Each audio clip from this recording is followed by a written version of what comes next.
I drove 12 hours back to Marrow Glen expecting a broken window. Something small my mother's frantic voicemail had exaggerated. Instead, I pulled into the driveway and stared at a jagged scar of upturned dirt and pink survey flags where my front porch used to be. My house wasn't damaged. It was erased. Standing in the dust, I realized my family hadn't just made a mistake. They had made a sacrifice, and I was the offering. The drive back to Marrow Glen usually took 4 hours, but I made it in 3. My knuckles were white against the leather of the steering wheel, my heart hammering a frantic, uneven rhythm against my ribs. The voicemail from my mother had been hysterical, a garbled mess of sobbing and static where I could only make out the words, "police and broken." I assumed a break-in. I assumed someone had smashed a window or kicked in the back door of the small Victorian cottage I had spent the last 5 years restoring with my own hands. I was already calculating the cost of a glazier and wondering if I had remembered to lock the deadbolt on the mudroom door. I turned off the main highway and onto the crunching gravel of Mosswater Drive. The sun was setting, casting long, bruised purple shadows across the overgrown fields that bordered the town. Marrow Glen was the kind of place people left, not the kind of place people came back to. But that house had been my anchor. It was the one thing in my life that belonged entirely to me, separated from the chaotic financial gravity of my family by a deed, a mortgage, and 200 miles of distance. I rounded the final bend, braking hard as I prepared to turn into my driveway. But there was no driveway. I slammed the car into park and sat there, the engine idling, the air conditioning humming a low, indifferent note. I blinked, sure that the fading light was playing tricks on my tired eyes. I got out of the car, my boots hitting the asphalt, and walked forward until my shins bumped against a cold, galvanized chain-link fence that had not been there yesterday. My house was gone. It was not burned. It was not collapsed. It was simply erased. Where my front porch had been, where I had sanded 5 layers of lead paint off the corbels and stained the wood a deep mahogany, there was nothing but a raw, jagged scar of upturned earth. The foundation had been dug out, leaving a gaping wound in the ground filled with churned clay and broken roots. The hydrangeas I had planted along the walkway were trampled into green pulp. The old oak tree that shaded the roof was still there, but its lower branches had been hacked off. The wounds on the wood fresh and weeping sap. I gripped the wire of the temporary fence, the metal biting into my palms. I could smell the dirt. It was a thick, loamy smell, heavy with the scent of disturbed worms and crushed stone. I looked for the debris pile, for the shattered timber and broken glass, but the lot was swept clean. It was as if a giant hand had reached down, plucked my home from the earth, and tossed it into the void. Then I saw it. Nailed to a wooden stake in the center of the mud was a neon orange placard. It fluttered in the evening breeze, innocent and bureaucratic. I climbed over the fence, ignoring the snag of the wire on my jeans, and marched across the soft, unstable ground. I ripped the paper from the stake. Notice of Emergency Safety Demolition, City of Marrow Glen. Department of Code Enforcement Status, Completed Reason. Imminent structural collapse. Public safety hazard. I read the words 3 times. Structural collapse. The house had stood for 80 years. I had just paid for a structural engineer to sign off on the new load-bearing beam in the kitchen 6 months ago. The house was solid as a rock. I turned the paper over. There was a date stamped on the back.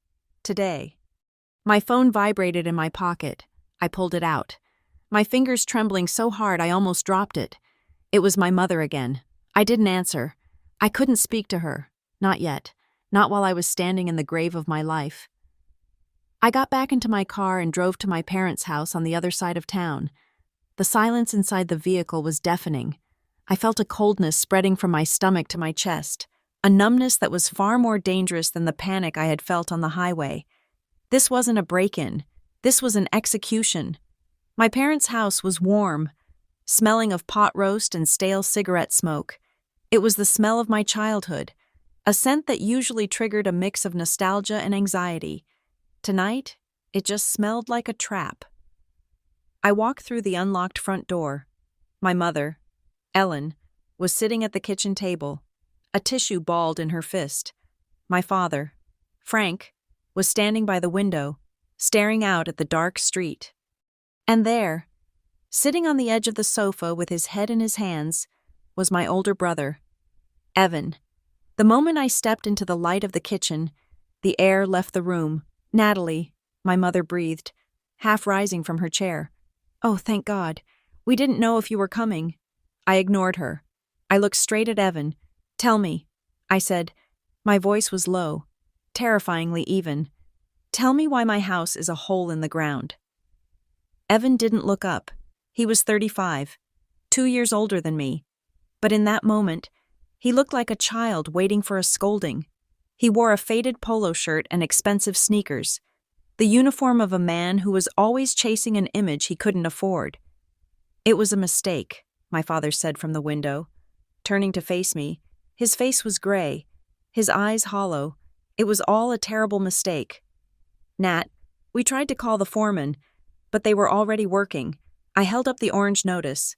"Structural collapse?" I asked. "That's what this says." "It says my house was falling down." "Was it falling down, Dad?" My mother began to weep. "They said they had to do it." She sobbed.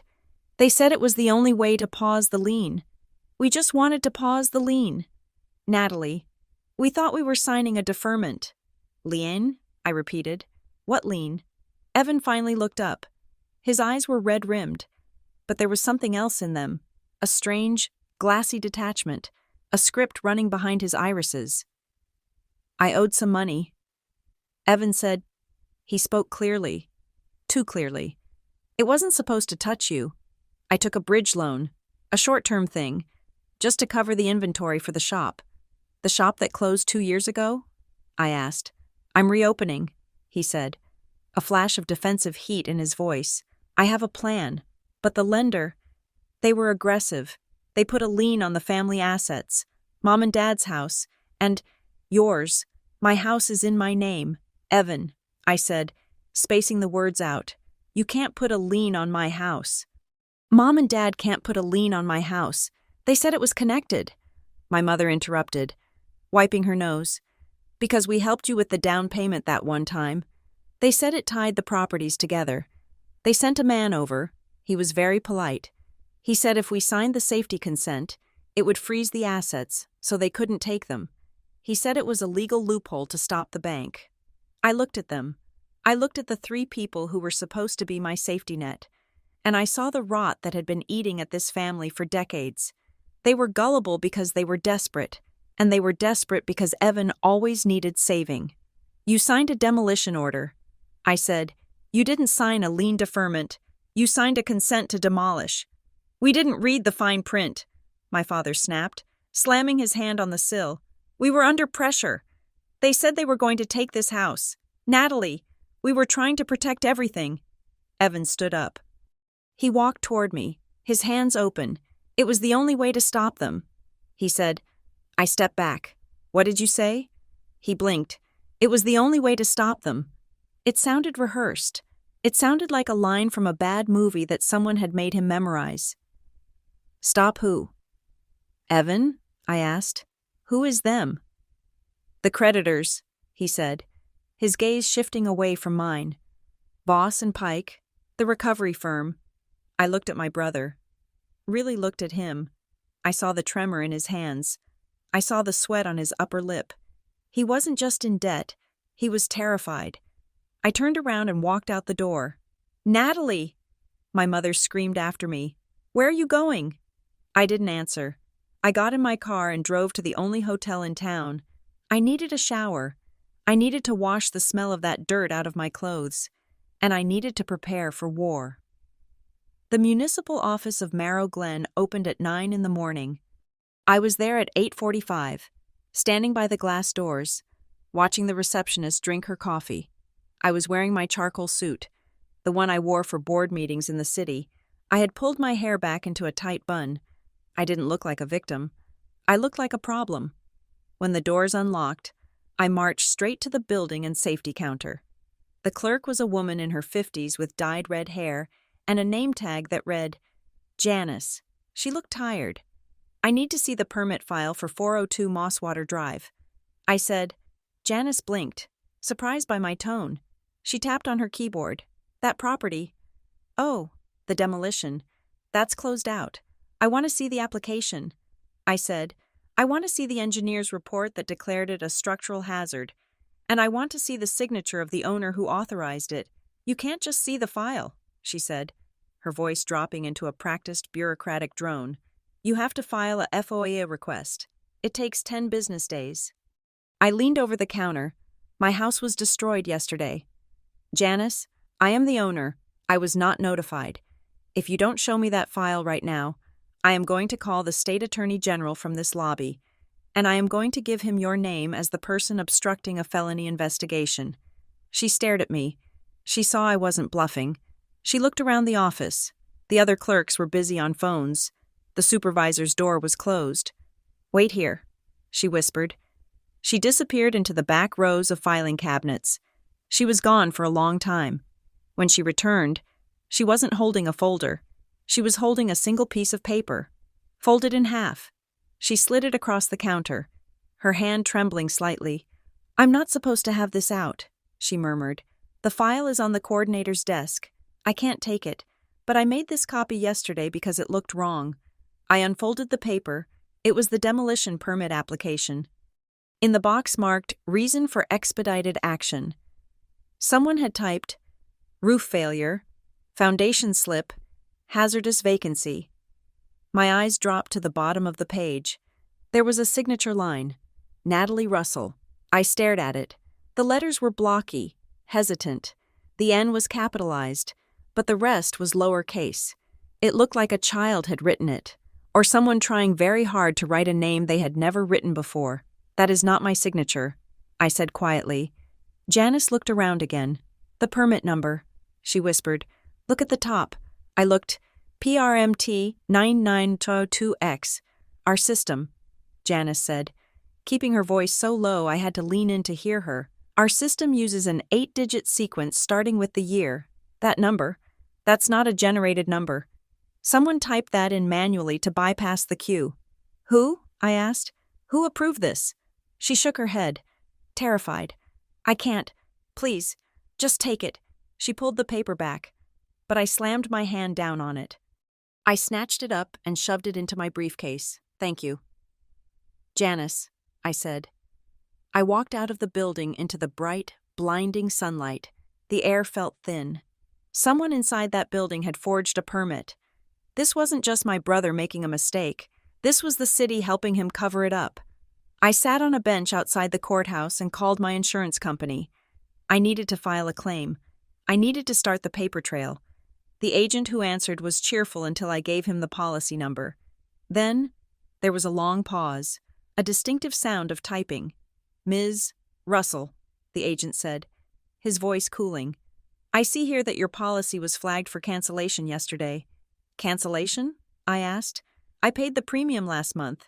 Yes, but we received a field report indicating abandonment and long-term vacancy.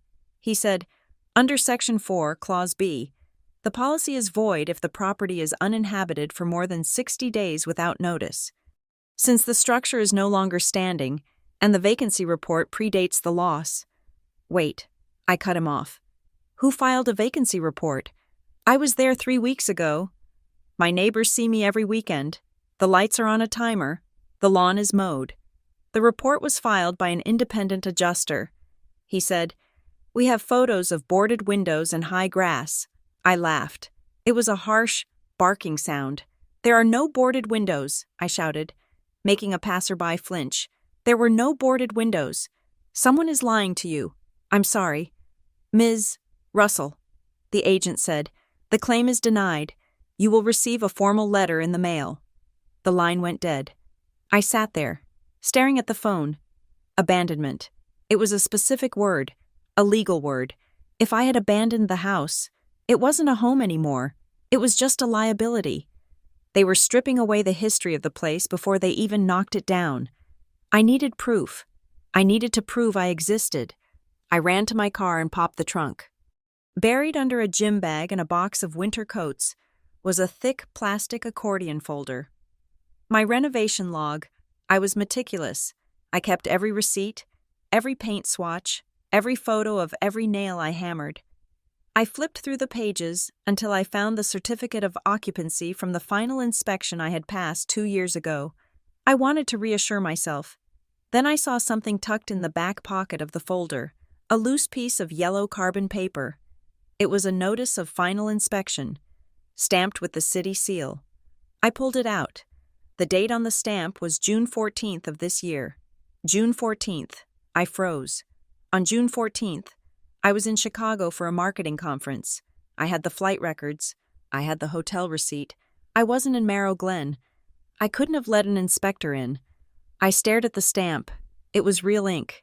Someone had come to my house, or at least claimed to, on a day they knew I wouldn't be there. They were building a timeline. They were creating a paper trail of a deteriorating house while I was hundreds of miles away. This wasn't panic. This was planning.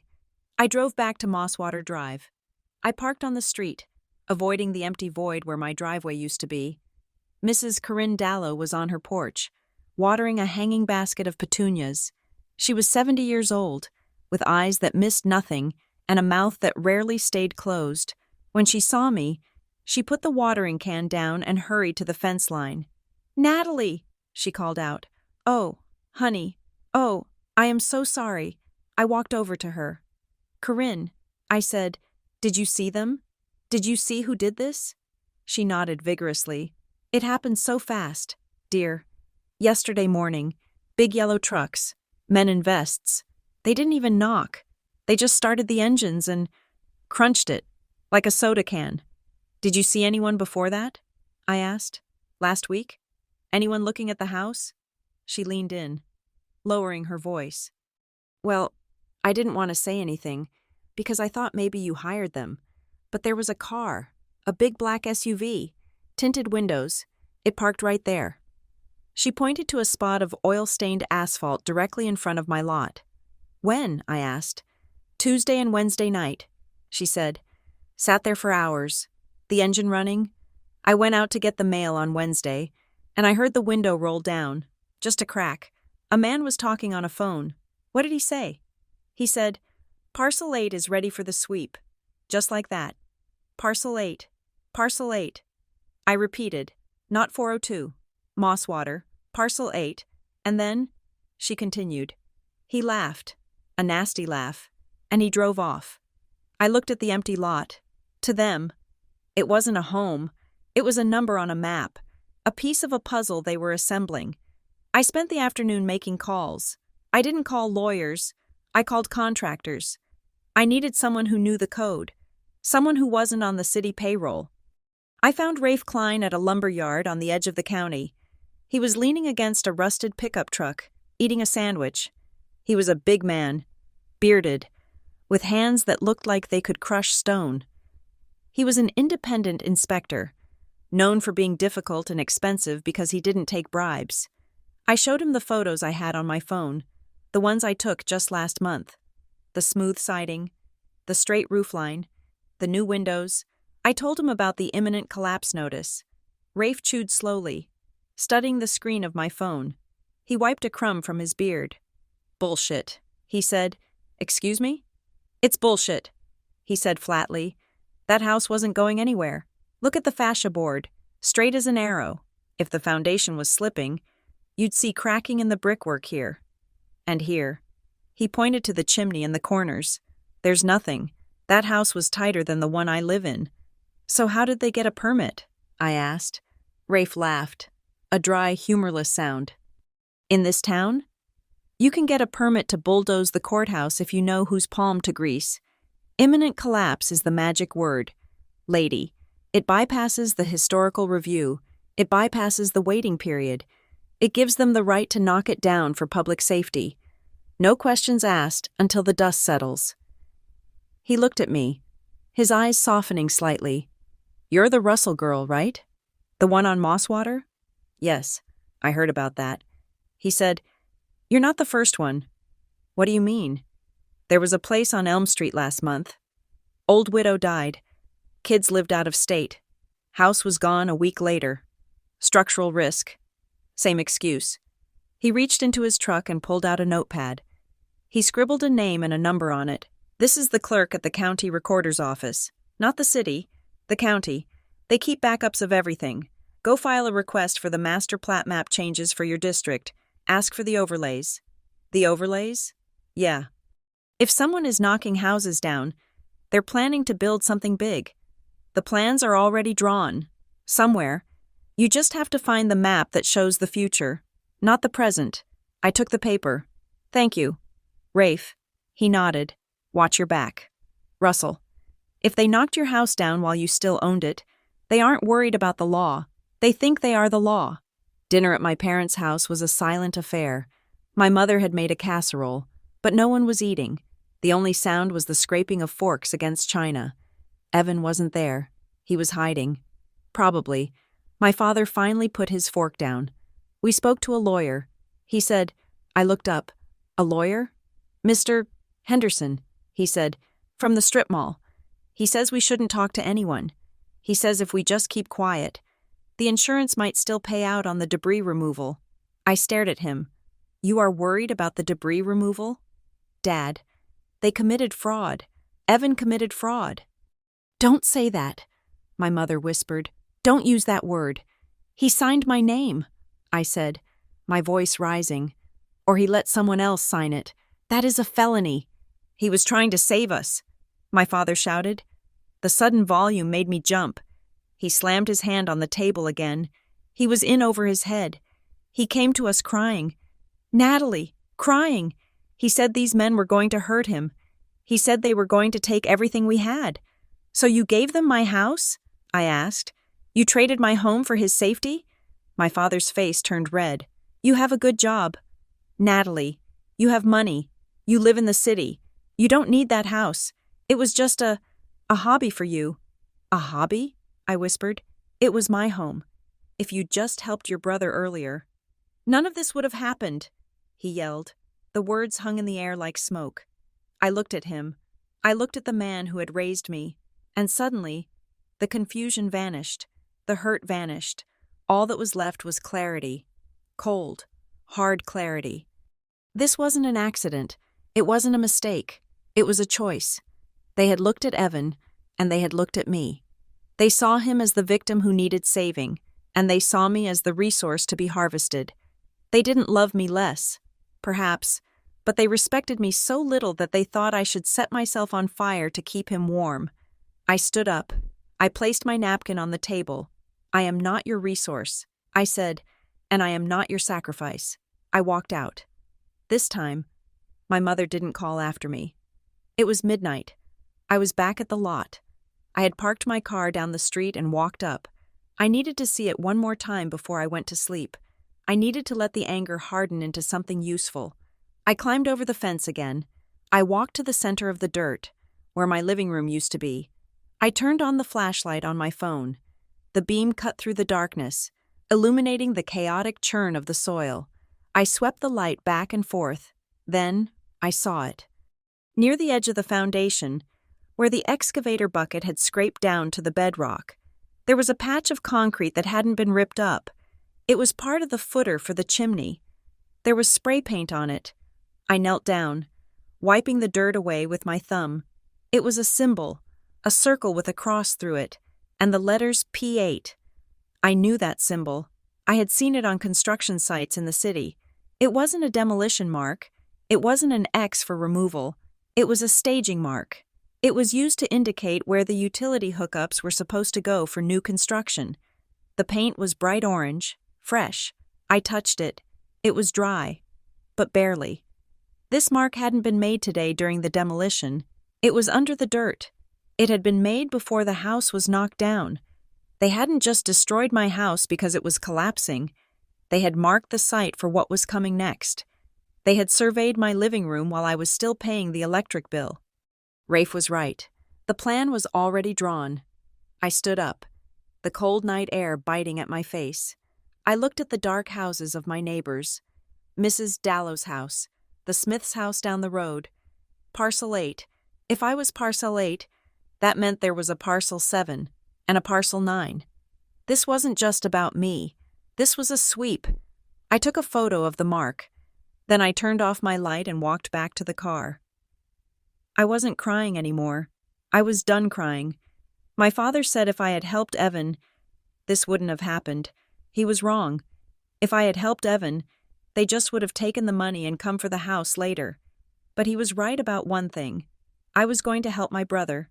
I was going to help him tell the truth, whether he wanted to or not. And then I was going to take the $4 million these people thought they were going to make off my land, and I was going to burn it to the ground. The city of Marrow Glen did not want me to know who killed my house. They made that clear 3 days after the demolition. When the response to my Freedom of Information Act request arrived in my email inbox, I sat in the sterile, beige silence of a rented workspace on the outskirts of town, staring at the PDF on my laptop screen. I had requested everything. I wanted the permit application, the internal emails between the building department and the demolition contractor, the safety inspection logs, and the communication records regarding Parcel 8. What I got was a collection of black bars. The document was 70 pages long, and 60 of them were redacted. The city attorney had cited pending litigation and internal deliberative process as the reasons for withholding the information, which was ironic considering I hadn't filed a lawsuit yet.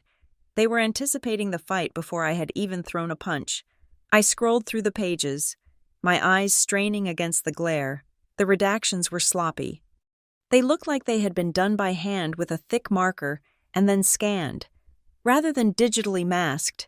In several places, the bottom loops of letters peeked out from under the black ink. I zoomed in on page 12, an email chain regarding the emergency clearance for my address. The sender's name was blacked out, but the signature block at the bottom had been missed. It was just initials, DC, Permitting Coordinator, City of Marrow Glen. I wrote the initials down on a legal pad. DC. I didn't know who DC was yet, but I knew they were the gatekeeper. I scrolled further. On page 20, there was a scanned routing slip. In the margin, in handwritten blue ink that the scanner had picked up clearly, were the words, Push per D, C, Priority List, Priority List. My house wasn't an emergency. It was a priority. There was a difference. An emergency was a reaction to a disaster. A priority was a scheduled event. I closed the laptop and rubbed my temples. The silence of the workspace felt heavy. I was paying $300 a week for a desk and a Wi-Fi connection because I couldn't bear to stay in my parents' house during the day, and I had nowhere else to go.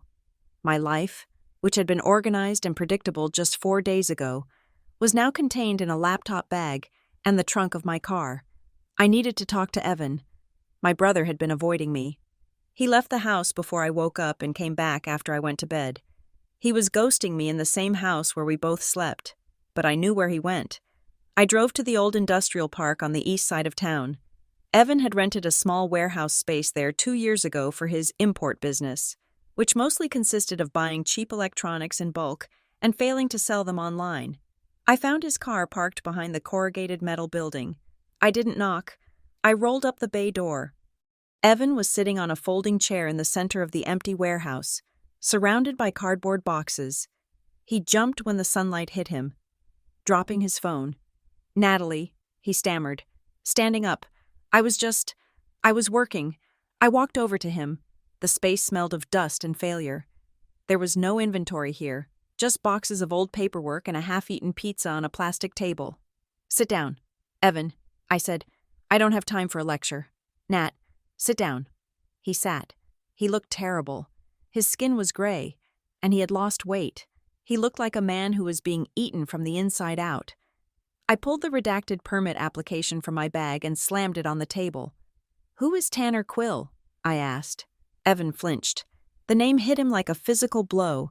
He tried to compose himself, tried to put on the mask of the older brother, but it crumbled instantly. "He's a financial coach," Evan said, his voice shaking. "He helps small business owners. He's a consultant. He's a loan shark." "Evan," I said, "you borrowed money from him." "It wasn't a loan shark thing," Evan insisted, his voice cracking. "It was a bridge capital injection. It was a legitimate contract. I needed liquidity to get the new inventory released from customs. Tanner said he could front the cash. $30,000. Just for 2 months. $30,000. I repeated. You destroyed my home for $30,000? No. Evan stood up, pacing the small circle of clear floor. It wasn't supposed to be like that. The interest compounded daily. Natalie, I missed one payment. Just one. And suddenly I owed 50, then 80. He said he was going to sue. He said he'd take Mom and Dad's retirement accounts. So you offered him my house? I didn't offer it, Evan shouted. He found it. He ran a search. He said the family assets were intermingled because of the down payment help Mom gave you. He said he could attach the lien to your property to satisfy the debt. I stepped closer to him. Evan, listen to me. A lender cannot attach a lien to my property for your debt unless you fraudulently claim ownership or I co-sign. Did you forge my signature? He stopped pacing. He looked at the floor. I didn't forge it. He whispered, I signed a verification of collateral. Tanner said it was just a formality. He said it showed that the family had assets to cover the loan if the business failed. It listed your address. I felt the blood drain from my face. A collateral verification. Evan hadn't just borrowed money. He had listed my home as the security for his high-interest gamble. And when you couldn't pay? I asked. He came to the house, Evan said. He brought the papers. He said if we signed the consent to encumbrance and the safety order, the debt would be wiped clean. He said the city wanted the land anyway for some safety project, and this was a way to get out from under the loan without bankruptcy.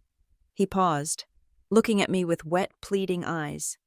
He said he was helping us. Nat, he said he was saving us. I looked at my brother. I saw the terrifying naivety that had defined his entire life. He wanted so badly to be a businessman that he had let a predator walk right through the front door and hand him a pen. Give me the contract. I said, I don't have it, Evan said. Tanner took the original. Do you have a copy? He pointed to a pile of papers on the floor. I think I scanned the addendum. I dug through the pile until I found it. A crumpled photocopy of a loan agreement. Quill Capital Solutions. The interest rate was listed as 4%. But in fine print, it said 4% weekly. I turned to the last page. There was the addendum, collateral verification, and below it, a separate document that had been stapled to the back, consent to encumbrance and asset liquidation. It bore my name. It bore a signature that was a jagged, panicked approximation of mine.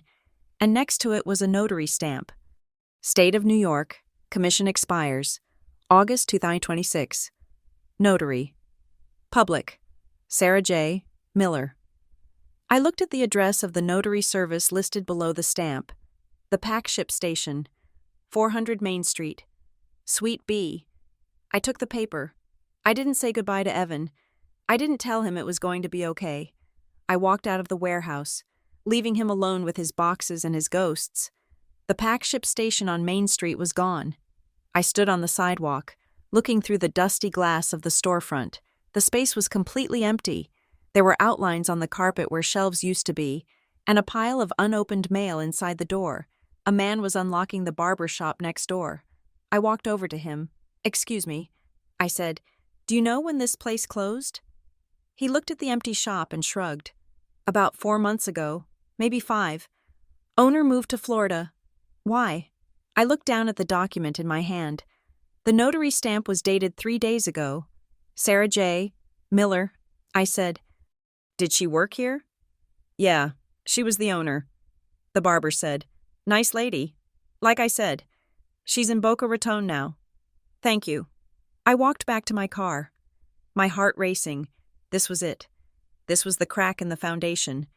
They had used a zombie stamp. They had forged the notarization using the seal of a woman who was 1,000 miles away, probably unaware that her professional identity was being used to steal real estate. This wasn't just a bad loan. This was a criminal conspiracy. I needed a lawyer, and I didn't need the strip mall generalist my father was using. I needed a shark. Mara Wexley's office was on the 4th floor of a glass building in the county seat, 20 miles from Marrow Glen. The reception area was quiet, modern, and smelled of expensive coffee. Mara herself was a striking woman in her 50s with short, steel gray hair and glasses that hung on a chain around her neck. She didn't offer me tea. She didn't offer me sympathy. She pointed to the chair opposite her desk and listened for 20 minutes without interrupting once.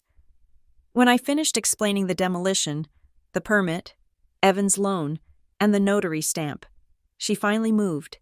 She leaned forward and picked up the photocopy of the notary page. "Sloppy," she said. Her voice was dry, like old paper. "Is it enough?" I asked. "Is it enough to sue them?" "Sue who?" she asked, looking up over her glasses. "Voss and Pike? The city? The contractor?" Mara sighed. She took off her glasses and rubbed the bridge of her nose.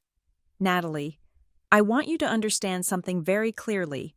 The law is not about truth. The law is about leverage." She stood up and walked to the window, looking out at the skyline. "You have a fraudulent document," she said. "That is good. We can prove this notarization is fake. We can likely prove the signature is fake. But here's the problem. Your house is already gone. I know that." I said, "I want damages." "Damages are tricky," Mara said, turning back to me. "If we sue Voss and Pike, they will dissolve the LLC tomorrow. They are likely a shell company designed to absorb liability. If we sue the city, we are looking at sovereign immunity issues and a 3-year timeline. And in the meantime, the land sits empty. So what do I do?" "You have to find the money," Mara said. "Not the debt collectors. They are just the cleaners. You have to find the people who hired the cleaners." "Sable Ridge Partners," I said. "I think it's them." Mara nodded slowly. "If it is Sable Ridge, then we are playing a different game. They are assembling land for a major development. Time is their enemy. If we can prove coordination, if we can prove that the developer, the debt collector, and the city official were working in concert to defraud you, then we can file a lis pendens. We can cloud the title. We can freeze their ability to transfer or rezone that land." She sat back down. "But a fake notary stamp isn't enough to prove coordination. That just proves fraud by the debt collector. You need to link them. You need to find the string that ties the demolition to the developer." I thought about the red initials. D, C, I have a name. I said, or initials, someone inside the city. "Find them," Mara said, "and find the contractor who knocked the house down. Those men are usually the weak link. They don't get paid enough to go to prison for a billionaire developer." She slid a retainer agreement across the desk. "I warn you, Natalie, this will be expensive, and it will be ugly. They will try to bury you in paper. They will try to bankrupt you." I took the pen. "They already took my house." I said, "I don't have anything left to lose." "That makes you dangerous," Mara said. "But it doesn't make you a winner. Sign here." I found the demolition company by tracking the DOT number from the neighbors' descriptions of the trucks. Apex Site Services. Their yard was a gravel lot behind a cement factory. I parked my sedan in front of the gate and waited. At 4 o'clock, a heavy-duty pickup truck pulled in. A man in a high-visibility vest jumped out. He looked like he was made of beef jerky and cigarette smoke. I got out of my car. "Hey," he shouted. "You can't park there." "Are you the foreman?" I asked. "Who's asking?" "My name is Natalie Russell. You demolished my house at 402 Mosswater Drive 3 days ago." The man's face went blank. He stopped walking. He looked at me. Then he looked at the office trailer behind him. "I don't know what you're talking about, lady. We do a lot of jobs. You did a job with permit number 9902X, I said, "the one that doesn't exist in the city database." He froze. The color drained from his weathered face. He took a step back, his hand reaching for the door handle of his truck. "Look, I just drive the equipment," he said, his voice dropping. "You knocked down a structurally sound house," I said, stepping closer. "You trespassed. That is a felony." "I didn't trespass," he snapped. "Defensive now. We had a work order. It came straight from the top." "From who?" "From D.C.?" He flinched. He looked around the empty yard as if he expected someone to be watching. "Lady, you need to leave. We were told not to answer questions about that site." "Specifically, told by who?" "By the guys who pay the invoices." He said. He scrambled into his truck and slammed the door. He didn't even wait for me to move. He threw the truck into reverse, tires spinning in the gravel, and backed out of the yard at high speed, disappearing down the access road. He was scared. He wasn't scared of me. He was scared of the people who had given him the order. My phone buzzed. It was Rafe. "Check your email." The text read, "I found something." I opened my email on my phone right there in the dust of the demolition yard. Rafe had sent me a screenshot of an internal inspection log. It was the log for the re-inspection of my property, dated 2 days before the demolition. The entry claimed that an inspector named Arthur H. Miller had visited the site and confirmed severe foundation failure. Below the screenshot, Rafe had written, "Artie Miller was a good guy. He was the chief inspector for 20 years. He retired last October. He moved to Arizona. He died of a heart attack in February." I stared at the screen. A dead man had inspected my house. Someone was using Artie Miller's login credentials to authorize demolitions. This was how they were doing it. They were using the profiles of retired or deceased employees to approve the permits so that no active employee's name would be attached to the fraud. Except for D.C. D.C. was the coordinator. D.C. was the one moving the files. I went back to the workspace and printed out a map of Marrow Glen. I found Mosswater Drive. I took a red marker and circled my lot. Parcel 8. Then I circled the empty lot next to mine, where the old Johnson place used to be before it burned down last year. Parcel 7. I looked at the house on the other side, the Smiths. Parcel 9. I kept going. There were 12 small, older homes along that stretch of road. They all backed up to the overgrown creek that fed into the larger river. I pulled up the county zoning proposal map Rafe had told me about. It was buried deep on the Planning Commission's website, hidden in a subfolder titled Future Land Use Concepts 2030. I overlaid the maps. The area where my house stood was no longer zoned as residential, R1. On the future map, it was colored purple, mixed-use luxury, waterfront commercial, and there, in the legend, was the project name, Glen Harbor Heights. It was a marina. They wanted to dredge the creek, widen it, and build a marina with high-end condos and retail space. But to do that, they needed the land. They needed all 12 parcels. If they bought the houses at market value, it would cost them $10 million. But if the houses were distressed, if they were demolished for safety violations, if the owners were desperate, facing liens and foreclosure, they could pick them up for pennies. I realized then that Evan's debt wasn't an accident. Tanner Quill hadn't just stumbled upon Evan. He had targeted him. They were systematically destabilizing the families on Mosswater Drive, creating financial crises so they could swoop in as the saviors. I drove to my parents' house. It was late, almost 9 o'clock. My mother was in the living room, watching television with the volume low. She looked frail. The stress of the last few days had aged her. "Mom," I said, sitting down next to her, "I need you to tell me exactly how the papers came to the house." She looked at me, her eyes filling with tears. "I told you. Natalie, the man came." "Which man? Tanner?" "No," she said. "Tanner was Evan's friend, the man who brought the papers. He was from the legal aid group." "Legal aid?" I asked. "What legal aid?" "The Community Housing Defense Group," she said. She got up and walked to the sideboard. Rummaging through a drawer, she pulled out a glossy brochure. "This woman came first," my mother said. "A nice young woman. She said she heard about our lien trouble. She said her organization helps seniors protect their assets from aggressive lenders. She said they work with the city to pause collections." I took the brochure. It looked professional. Community Housing Defense Group, fighting for your home. I turned it over. There was a phone number and a web address. I pulled out my phone and searched the entity name. Nothing. No registered nonprofit status. No news articles. I ran a domain search on the website.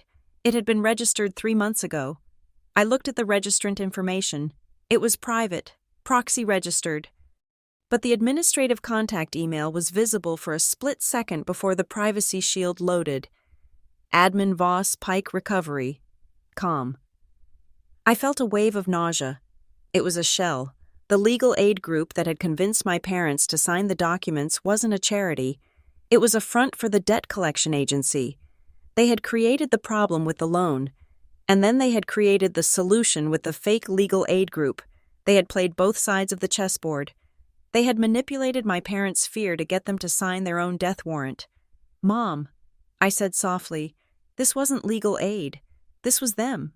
She stared at me, uncomprehending. But she was so nice. She whispered. She brought cookies. I stood up. I couldn't be angry at her anymore. She was a rabbit who had been hunted by wolves. It wasn't a fair fight. I went to my room, the guest room now, and opened my laptop. I searched for Tanner Quill again. I had looked him up before, but I had only looked at his business website. This time, I went to social media. Instagram, Facebook, LinkedIn. His profiles were curated to look like a successful entrepreneur.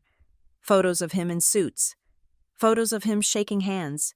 Photos of him with vague captions about hustle and leverage. I scrolled back 3 months. Around the time Evan took the loan, I found a picture. It was Tanner, standing in a sleek, glass-walled conference room. He was wearing a navy suit, holding a glass of champagne. He was smiling that predatory, white-toothed smile. The caption read, "Big things coming for the waterfront, helping families protect their future, growth community development." I zoomed in on the photo. Behind Tanner, on the glass wall, was a frosted logo. It was partially obscured by his head, but I could see the distinctive geometric mountain peak design. I opened a new tab and searched for Sable Ridge Partners. I went to their About Us page. There was the logo, the exact same mountain peak. I looked back at the photo of Tanner. He wasn't just a lender. He was in their office. He was drinking their champagne. I looked closer at the reflection in the glass behind him. There was a whiteboard on the wall opposite him. It was blurry, but I could make out a list written in marker. Phase 1. Acquisition. Parcel 4. Secured, Parcel 6. Secured, Parcel 8. Pending, Russell. My name. Written on a whiteboard in a developer's office, listed as a task to be completed. I saved the photo. I saved it to my hard drive, to the cloud, and emailed it to Mara. This was the string. This linked the predatory loan to the developer. Tanner Quill was the bridge. He was the weapon they used to soften up the targets before the bulldozers arrived. I closed the laptop. My hands were steady now. They thought they had won. They thought that by knocking down the house, they had erased the problem. They thought I would take the insurance check, if there was one, and fade away. But they had left the foundation, and they had left me. I picked up my phone and texted Mara. "I have the link. I can prove Tanner works for Sable Ridge, and I know who the next target is." I looked at the map on my desk. Parcel 9, the Smiths. They were an elderly couple who had lived there for 40 years. If my timeline was right, they were about to have a very bad week. Unless I got to them first, I decided to play dead. If Sable Ridge Partners thought I was a threat, they would keep their guard up. But if they thought I was just another broken, debt-ridden local looking for a lifeboat, they might open the door just wide enough for me to stick my foot in. I called the number on the Glen Harbor Heights acquisition flyer that Rafe had found. I didn't use my lawyer. I used my personal cell phone. I put on a voice that sounded tired, thinned out by stress. I told them I was ready to talk about the empty lot on Mosswater Drive. They scheduled me for 10 o'clock the next morning. The offices of Sable Ridge were located in a glass and steel complex that smelled of aggressive air conditioning and money. The receptionist didn't look at me.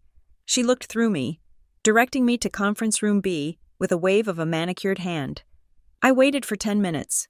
That was part of the power play. Make the desperate seller sweat. Make them stare at the expensive art on the walls and realize how small they are. When the door finally opened, a woman walked in. She was in her late 30s, wearing a cream-colored suit that cost more than the demolition of my house. She had a smile that didn't reach her eyes, a practiced expression of professional empathy. "Ms. Russell," she said, extending a hand. "I am Lena Marr. I am the Senior Acquisitions Manager. I am so sorry for what you have been through." I shook her hand. It was cold. "Thank you. I said, keeping my shoulders slumped. It has been a hard week. Please, sit, she said. She opened a leather folder. We were devastated to hear about the safety issue with your property. The city has to make tough calls, but it is always tragic when a home is lost.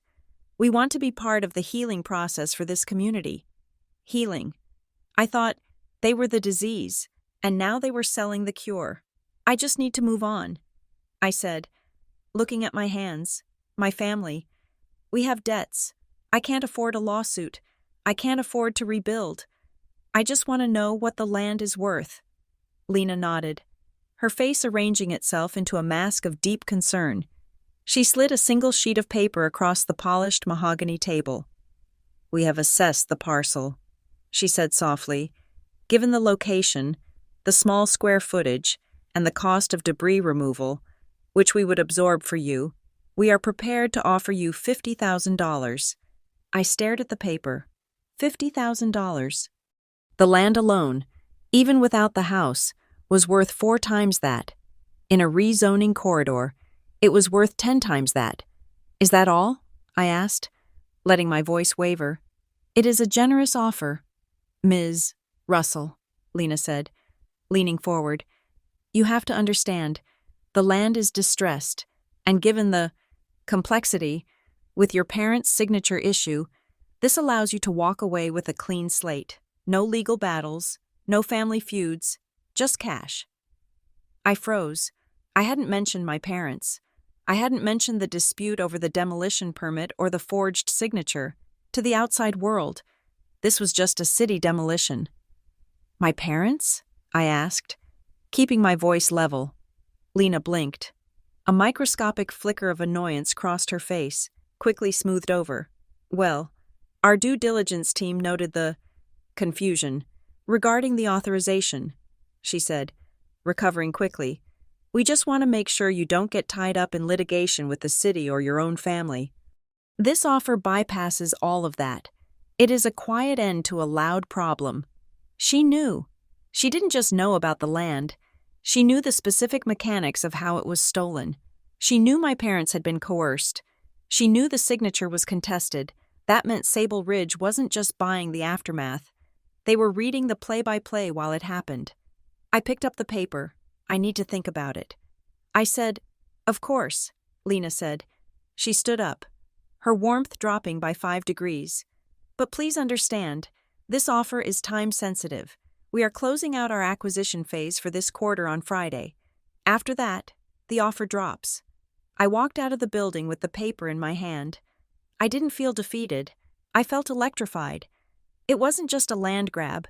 It was a machine. A perfectly engineered machine designed to manufacture distress. They didn't wait for families to fail. They pushed them. They used Tanner Quill to create the debt. They used the fake legal aid group to create the fear. And they used the city to execute the destruction. Then, Lena Marr walked in to sweep up the pieces for pennies on the dollar. I sat in my car in the parking garage and called Mara Wexley.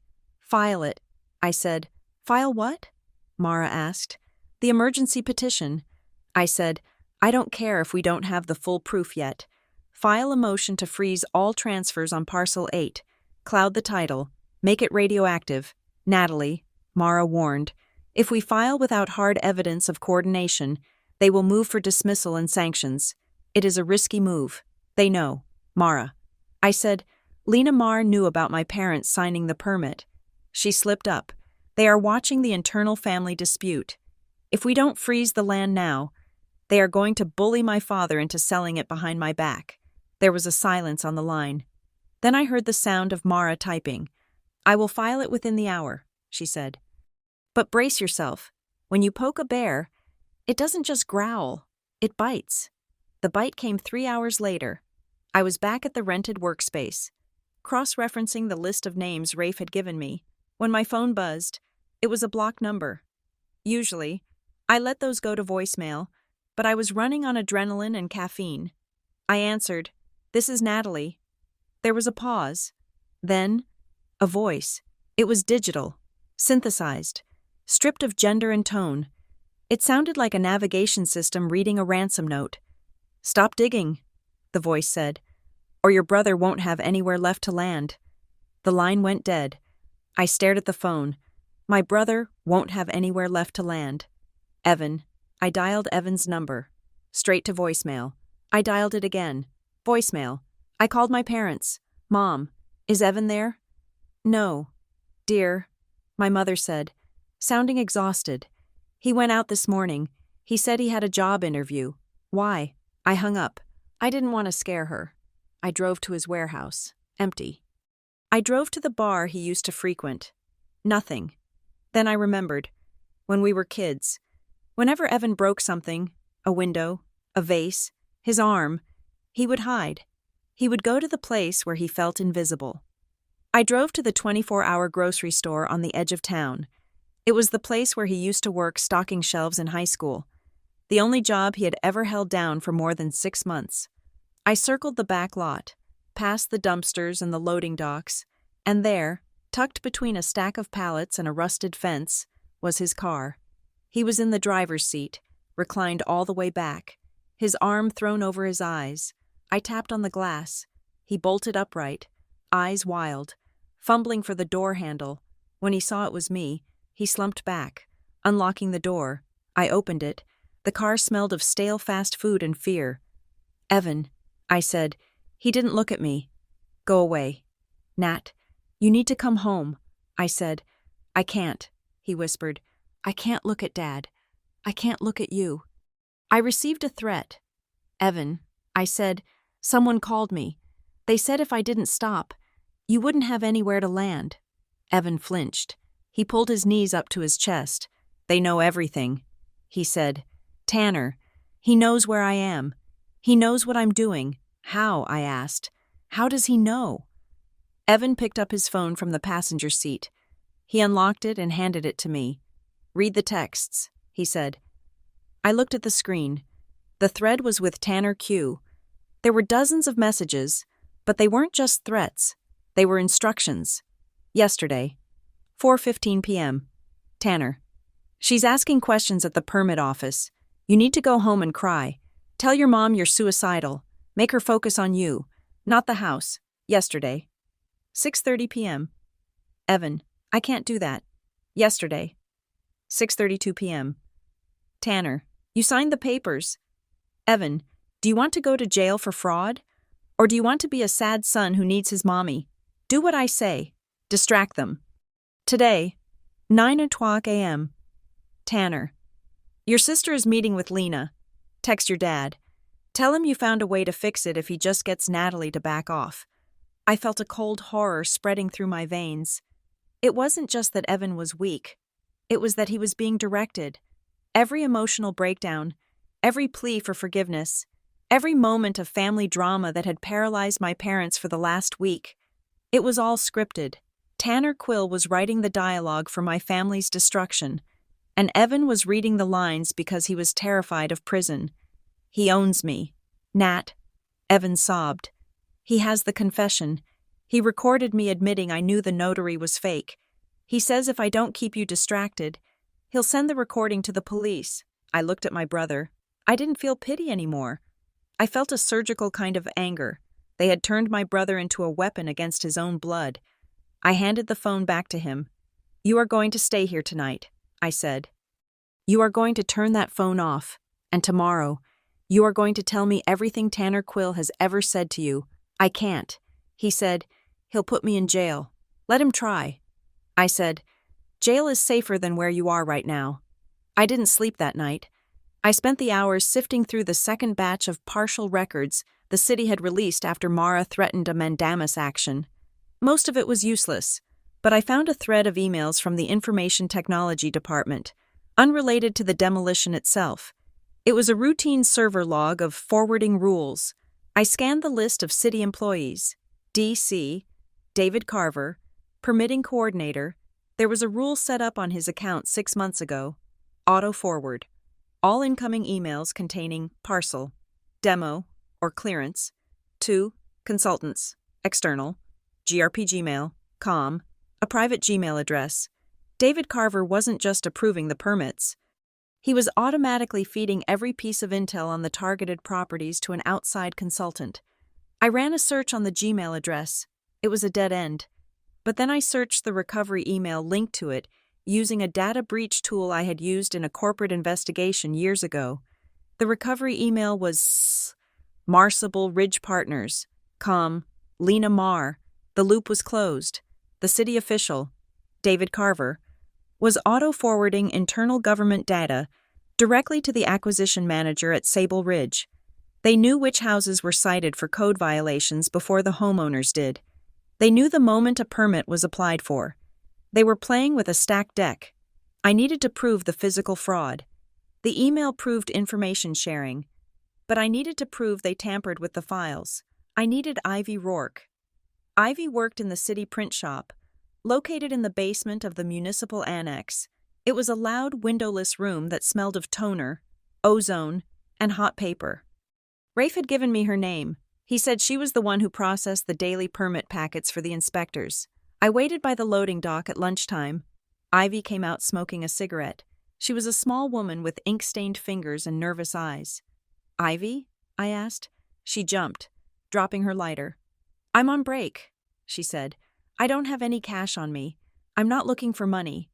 I said, "I'm Natalie Russell." Her face changed. She looked around the loading dock, checking for cameras. "You shouldn't be here," she hissed. "They fired Frank and dispatch just for talking to a reporter." "I'm not a reporter," I said. "I'm the woman whose house they crushed on Tuesday." Ivy took a long drag of her cigarette. Her hand was shaking. "I saw the packet," she said quietly. "What packet?" "Your packet. Tuesday morning. It came down from Carver's office. It had the standard cover sheet. Routine inspection." "Routine?" I asked. "Not emergency?" "Routine," she confirmed. But then, an hour later, Carver came down himself. He never comes down. He was sweating. He told me there was a printing error. He took the packet back. And 10 minutes later, he sent a new file to the server. Priority rush. He stood over me while I printed it. He made me swap the pages in the binding machine. He took the old cover sheet and shredded it right there. So the inspector went out with a packet that said emergency. But the system originally said routine? Ivy nodded. He changed the classification after the crew was already rolling. They needed the paperwork to match the trucks. "Will you testify to that?" I asked. "No," she said immediately. "I have 2 kids. I need this pension. Please, Ivy." She reached into her pocket. She pulled out her phone. "I won't testify," she said. "But I'm not stupid. When Carver wasn't looking, I took a picture of the original cover sheet before he shredded it. The timestamp is on the photo metadata." She tapped her screen and airdropped a photo to me. It was a blurry image of a document on a sorting table. Permit application 9902X. Status, routine. Hold for review. Date, Tuesday, 8:15 a.m. The demolition started at 9. At 8:15, the status was hold for review. 45 minutes later, my house was gone. "This proves they changed it," I said. "This proves premeditation." Ivy stomped out her cigarette. "You didn't get it from me," she said. "And if you ask me in court, I'll say I don't recall." She turned and went back into the noise of the print shop. I sat in my car and looked at the photo. Hold for review. Why would they change it so fast? Why the rush on Tuesday morning? I opened the insurance denial letter I had received in the mail that morning. I had been too angry to read it closely before, based on the independent adjuster's report filed on June 19th. June 19th, I checked the calendar. The demolition was on the 20th. The report recommending denial for abandonment was filed the day before the demolition. I felt a chill that had nothing to do with the air conditioning. They didn't just rush the demolition because they wanted the land. They rushed it because the insurance fix was already in. They had to knock the house down immediately after the report was filed to prevent me from challenging the abandonment claim. If the house was still standing, I could invite the insurance company back out to see that it wasn't abandoned. But if it was a pile of dirt, the adjuster's report was the final word. The adjuster, the city coordinator, the developer, the debt collector. They were all moving in a synchronized dance. I started the car.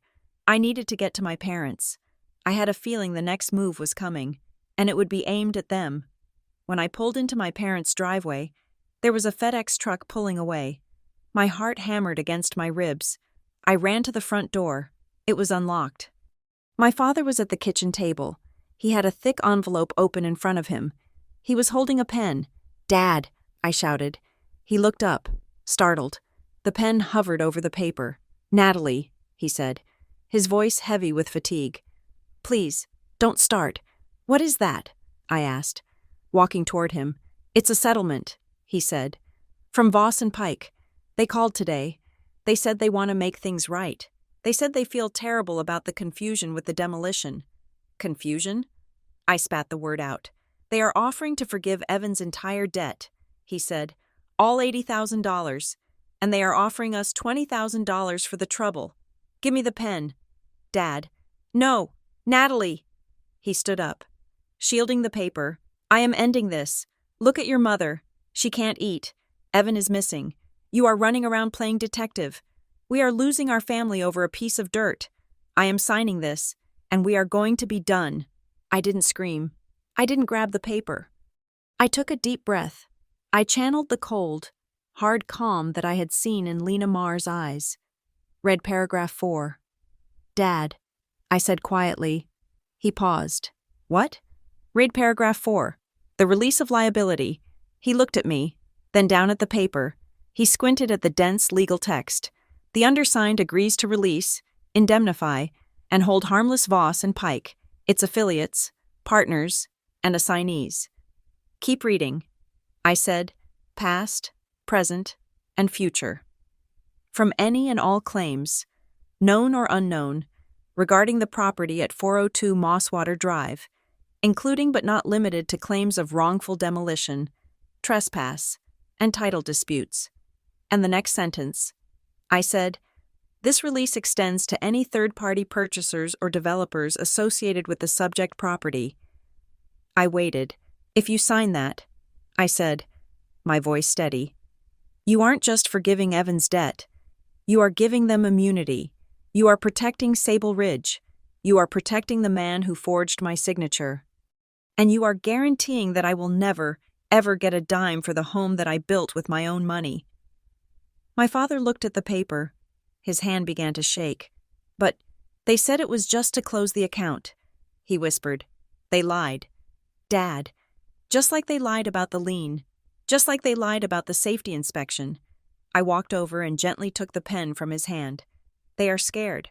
I said, "They sent this today because I filed a court order this morning. They are trying to get you to sign away my rights before the judge sees the evidence." My father sat down heavily. He put his head in his hands. "I don't know what to do." He said, I'm not smart enough for this.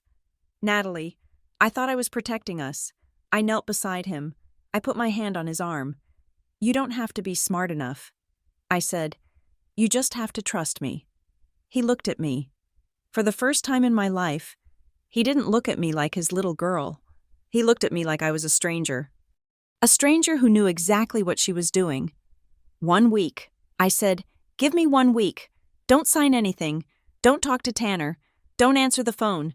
Just give me 7 days to burn them down. Can you really do it?" he asked. I stood up. I picked up the settlement offer and the envelope. "I'm not going to sue them for money. Dad," I said, "I'm going to take their future." He nodded slowly. "Okay," he said. 1 week. I took the papers and walked out to the porch. The sun was setting, casting long shadows across the lawn. I had the proof of the timeline. I had the connection to the developer. I had the whistleblower's photo. And now, I had the settlement offer that proved they were trying to buy silence. But I needed one more thing. I needed to break the chain of command. I needed to turn one of the insiders against the others. I looked at the settlement paper again. It was signed by a V. Pike. I didn't know who V. Pike was, but I knew someone who might. I took out my phone and texted Rafe. "I need to know who owns the building where Voss and Pike rent their office. I want to know who pays the light bill." It was time to find out who was really pulling the strings. And then, I was going to cut them. On Tuesday morning. Mara Wexley walked into the county clerk's office and slid a 30-page complaint across the counter. We didn't hold a press conference. We didn't post about it on social media. We just filed the paperwork and let the clock start ticking. Russell v. Voss Pike Recovery, Apex Site Services, and John Doe's 110. We sued for wrongful demolition, trespass, conversion, fraud, and civil conspiracy. We didn't name Sable Ridge Partners yet. Mara said we weren't ready. If we named the giant too early, they would bury us in motions to dismiss before we could get to discovery. We had to aim for the knees first. We had to hit the debt collector and the bulldozer operator, the ones who couldn't afford $1,000 an hour for defense. The reaction was immediate, but it didn't come in the form of a legal filing. It came as a billboard. 2 days after we filed, I drove past the highway exit for Marrow Glen. A massive new sign had been erected overnight, looming over the road. It featured a stock photo of a happy family walking along a pristine, futuristic marina. The water was unnaturally blue, the sailboats gleaming white. The future is here. The text read, Glen Harbor Heights, a community rebuilding initiative, sponsored by Sable Ridge Partners. I pulled over to the shoulder and stared at it. They were rebranding the destruction. They were painting over the dirt scars and the broken families with a narrative of progress. They weren't just stealing the land. They were stealing the story. I turned on the radio. A local station was playing a commercial. It was a soft, piano-backed spot featuring a woman's voice talking about blight removal and safety investments. They were terrified. You don't launch a PR campaign for a zoning project unless you know the ground is unstable. They knew I was digging, and they were trying to pour concrete over the hole before I found the bodies. I drove to the rented workspace and shut the door. I turned off my phone. I didn't want to hear the noise. I wanted the signal. I had the notary fraud. Sarah J. Miller was in Florida while her stamp was being used in Marrow Glen. I had the permit irregularities. The permit number 9902X didn't match the city sequence. I had the insurance timeline. The adjuster recommended denial for vacancy the day before the house was even touched. I had the debt coercion. Evans' loan was the lever they used to pry the property loose, but I needed the knot. I needed the place where all these separate strings tied together into a single hand. I needed Ivy Rourke to talk again. Ivy wouldn't meet me at the print shop. She wouldn't meet me in town. She texted me coordinates for a hiking trail parking lot 10 miles north, near the state line. I got there at 6 a.m. The fog was thick, clinging to the pine trees. Ivy was sitting in her car, the engine running, the heater blasting. I got into her passenger seat. She jumped. "You weren't followed?" she asked. Her eyes were darting to the rearview mirror. "No," I said. "I was careful." Ivy looked tired. Her fingernails were bitten down to the quick. "I heard you filed," she said. "Everyone at City Hall is freaking out. The city attorney has been in the permitting office for 2 days straight. They are shredding things." "Natalie, I can hear the machines running. Let them shred." I said, "Digital footprints are harder to kill. I need to know about the list." "Ivy, what list?" "You said DC, David Carver, had a priority list. You said he changed the permit status. Was my house the only one?" Ivy shook her head. She reached into her purse and pulled out a crumpled pack of cigarettes, then remembered she couldn't smoke in the car and shoved them back. "He called it the sweep," she said. "I heard him on the phone with the contractor. He said, 'How are we looking on the sweep targets?'" "How many?" I asked. Ivy looked at me. There was fear in her eyes, but also a simmering anger. She was a civil servant. She had taken an oath, and she was watching her bosses turn her workplace into a crime scene. 12, she said. 12 parcels on Mosswater Drive. Yours was number 8. Did he write them down? I asked. Did you see a physical list? He kept a clipboard. She said, "Red folder." He never let it leave his desk. But one day, he left for lunch and left his monitor on. I held my breath. I saw a spreadsheet. She whispered. It had the addresses in one column, and in the next column, it had dates. Not dates of demolition, deadlines. Deadlines for what? Transfer, she said. Target transfer date. And next to your address, Natalie. The date was June 20th, the day they knocked it down. And next to the other addresses? I asked. Ivy closed her eyes, visualizing the screen, the Smiths. Parcel 9. Their date was July 15th. July 15th. That was next week. And the column header. I said, "Who was the client?" It didn't say client. Ivy said, "It said beneficiary, and the code was SR 884. SR, Sable Ridge." I grabbed her hand. "Ivy, this is it. This is the link. The city was managing a demolition schedule for a private beneficiary. I can't testify," she said again, pulling her hand away. "They will fire me. They will take my pension. You won't have to testify yet." I said, "Just tell me one thing. The email address he forwarded everything to, the consultant. Did you ever see a name attached to it besides the email address itself?" Ivy thought for a moment.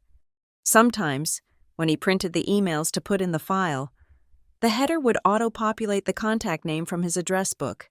And it said L. Marr, Project Lead, Lena Marr. "Thank you, Ivy," I said. I got out of the car. She didn't wait. She threw her car into reverse and peeled out of the lot, vanishing into the fog. I had the code, SR 884. Now I just had to find where else that code lived. I went to find Evan. He was still sleeping in his car. But he had moved. He was parked in the long-term lot at the bus station now. He looked like a ghost. He hadn't shaved in 4 days. I brought him a coffee and a bagel. He took them with shaking hands. "Talk to me about Tanner," I said. "And don't lie. I don't care about the money anymore. I care about the mechanism." Evan took a long sip of the coffee. The caffeine seemed to hit him like a jolt of electricity. "I thought we were partners," he said softly. "Partners?" I asked. "You said he was a loan shark." "He became a loan shark," Evan said. "But in the beginning, he said he wanted to invest in my business. He said he saw potential in the import model." I stared at him. Evan's business had no potential. It was a hole he threw money into. "He groomed you," I said. Evan nodded. "He took me to dinner. Nice places. Steakhouses. He asked about the family. He asked about Dad's retirement. He asked about the properties. He made it sound like due diligence for an investment. And the loan? He said he had a side venture." Evan said, "A real estate holding company. He said he needed a guarantor for a short-term bridge loan to acquire some assets. He said my credit was shot, but if I signed as a guarantor using the family assets as backing, he could cut me in on the profits." "So you didn't borrow the money for your business?" I asked, feeling the horror rise in my throat. "You borrowed it for his business?" "He said it was a formality," Evan cried. "He said the loan would be paid back in 2 weeks. He said I would get $5,000 just for signing my name. And then the deal collapsed. Or he said it did. Suddenly, the debt was mine. The guarantor clause activated. He showed me the contract I signed. It said if the primary venture failed, the guarantor was liable for the full amount plus interest. I looked at my brother. He wasn't just a victim of a predatory loan. He was a mule. Tanner Quill had used Evan to take out a loan against our own property, likely to fund the very entity that was trying to buy us out. It was a closed loop of destruction. "And the SR 884 code?" I asked. "Did you ever see that?" Evan frowned. He rubbed his eyes. "On the invoices," he said. "The invoices from the recovery firm. Voss and Pike. The reference number always started with 884. I pulled out my phone and recorded him. "Say that again. Evan." He looked at the phone, then at me. He took a deep breath. "The reference number on the Voss and Pike debt invoices was 884. "Good," I said. "Stay here. Don't move."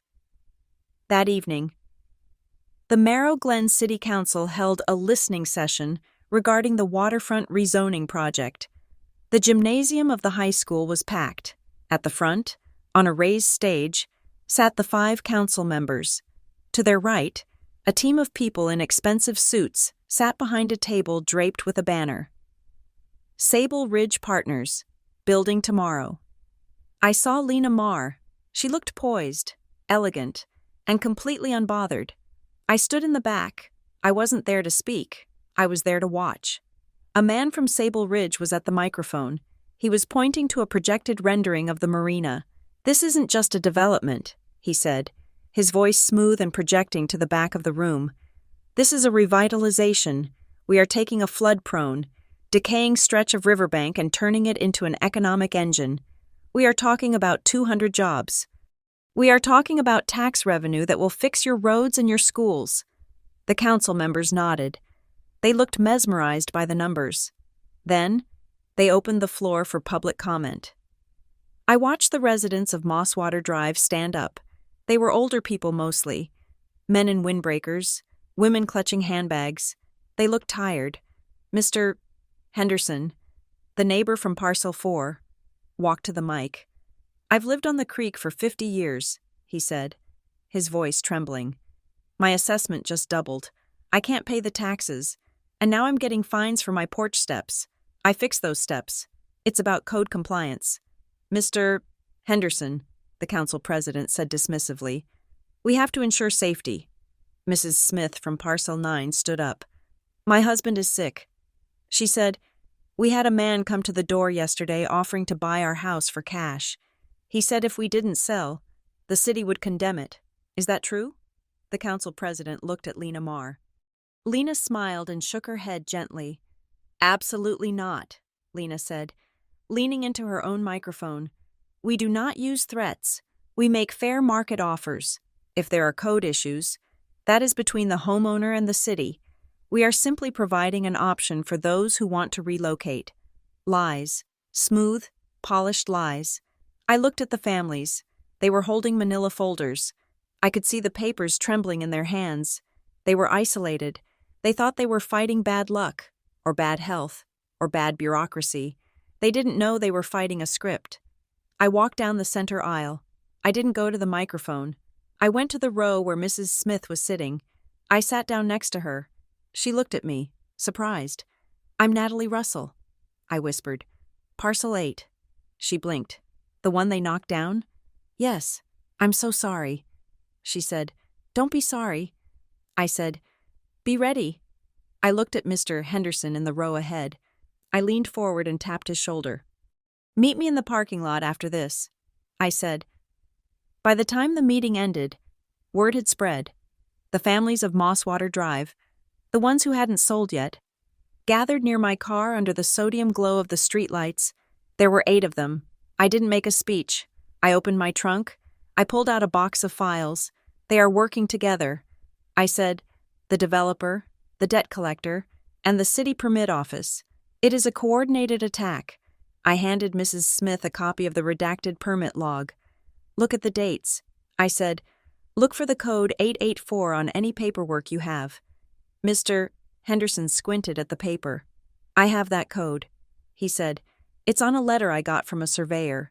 We are not going to fight them one by one." I said, "If you fight alone, they will pick you off. They will use your debts, your health, your fear. We are going to pool our evidence. We are going to use one lawyer, and we are going to freeze this entire project." They looked at me. They were scared, but for the first time, they weren't looking at the ground.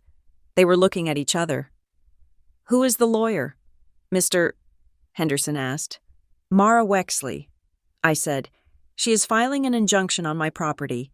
We are going to amend the complaint to include all of you as a class." I saw a car slow down on the street behind us, a black SUV. The window rolled down for a second, then rolled back up and sped away. They were watching. Good. I went to my storage unit at midnight. After the house was demolished, I had moved everything that survived, furniture, boxes of books, and my renovation records, into a climate-controlled unit on the highway. I punched in my code at the gate. Access denied. I frowned. I punched it again. Access denied. I called the night manager's emergency number. He buzzed me in. Sounding annoyed, I drove to Unit 402.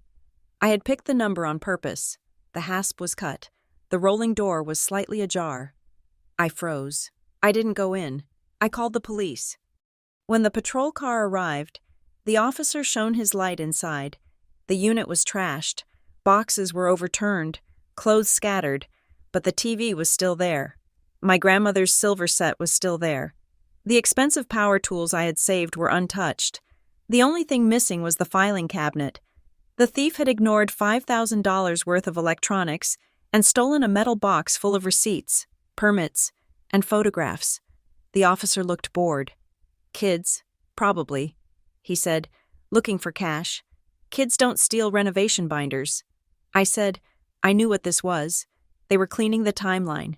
They knew I had the original permits in that cabinet. They knew I had the photos of the house proving it was structurally sound. They had stolen the physical proof of the house's existence. I stood in the wreckage of my belongings. I felt a cold, sharp clarity. They wouldn't have broken in if they weren't terrified of what I had. I drove back to the workspace. I didn't sleep. I spent the next 6 hours reconstructing the stolen files. I didn't have the paper originals anymore, but I was a project manager. I lived in the cloud. I logged into my scanner app. I had scanned every receipt. I logged into my photo backup. Every picture was time-stamped in the metadata. I started printing. I printed until the ink ran low. And then, as I was cross-referencing a digital scan of a demolition invoice from a contractor I had used for debris removal a year ago, I saw it. I had used Apex Site Services, the same company that destroyed my house, for a small job last year, clearing a fallen tree. I pulled up the old invoice. Client, Natalie Russell. Vendor code, A402. Then I pulled up the photo Ivy had sent me of the sweep list.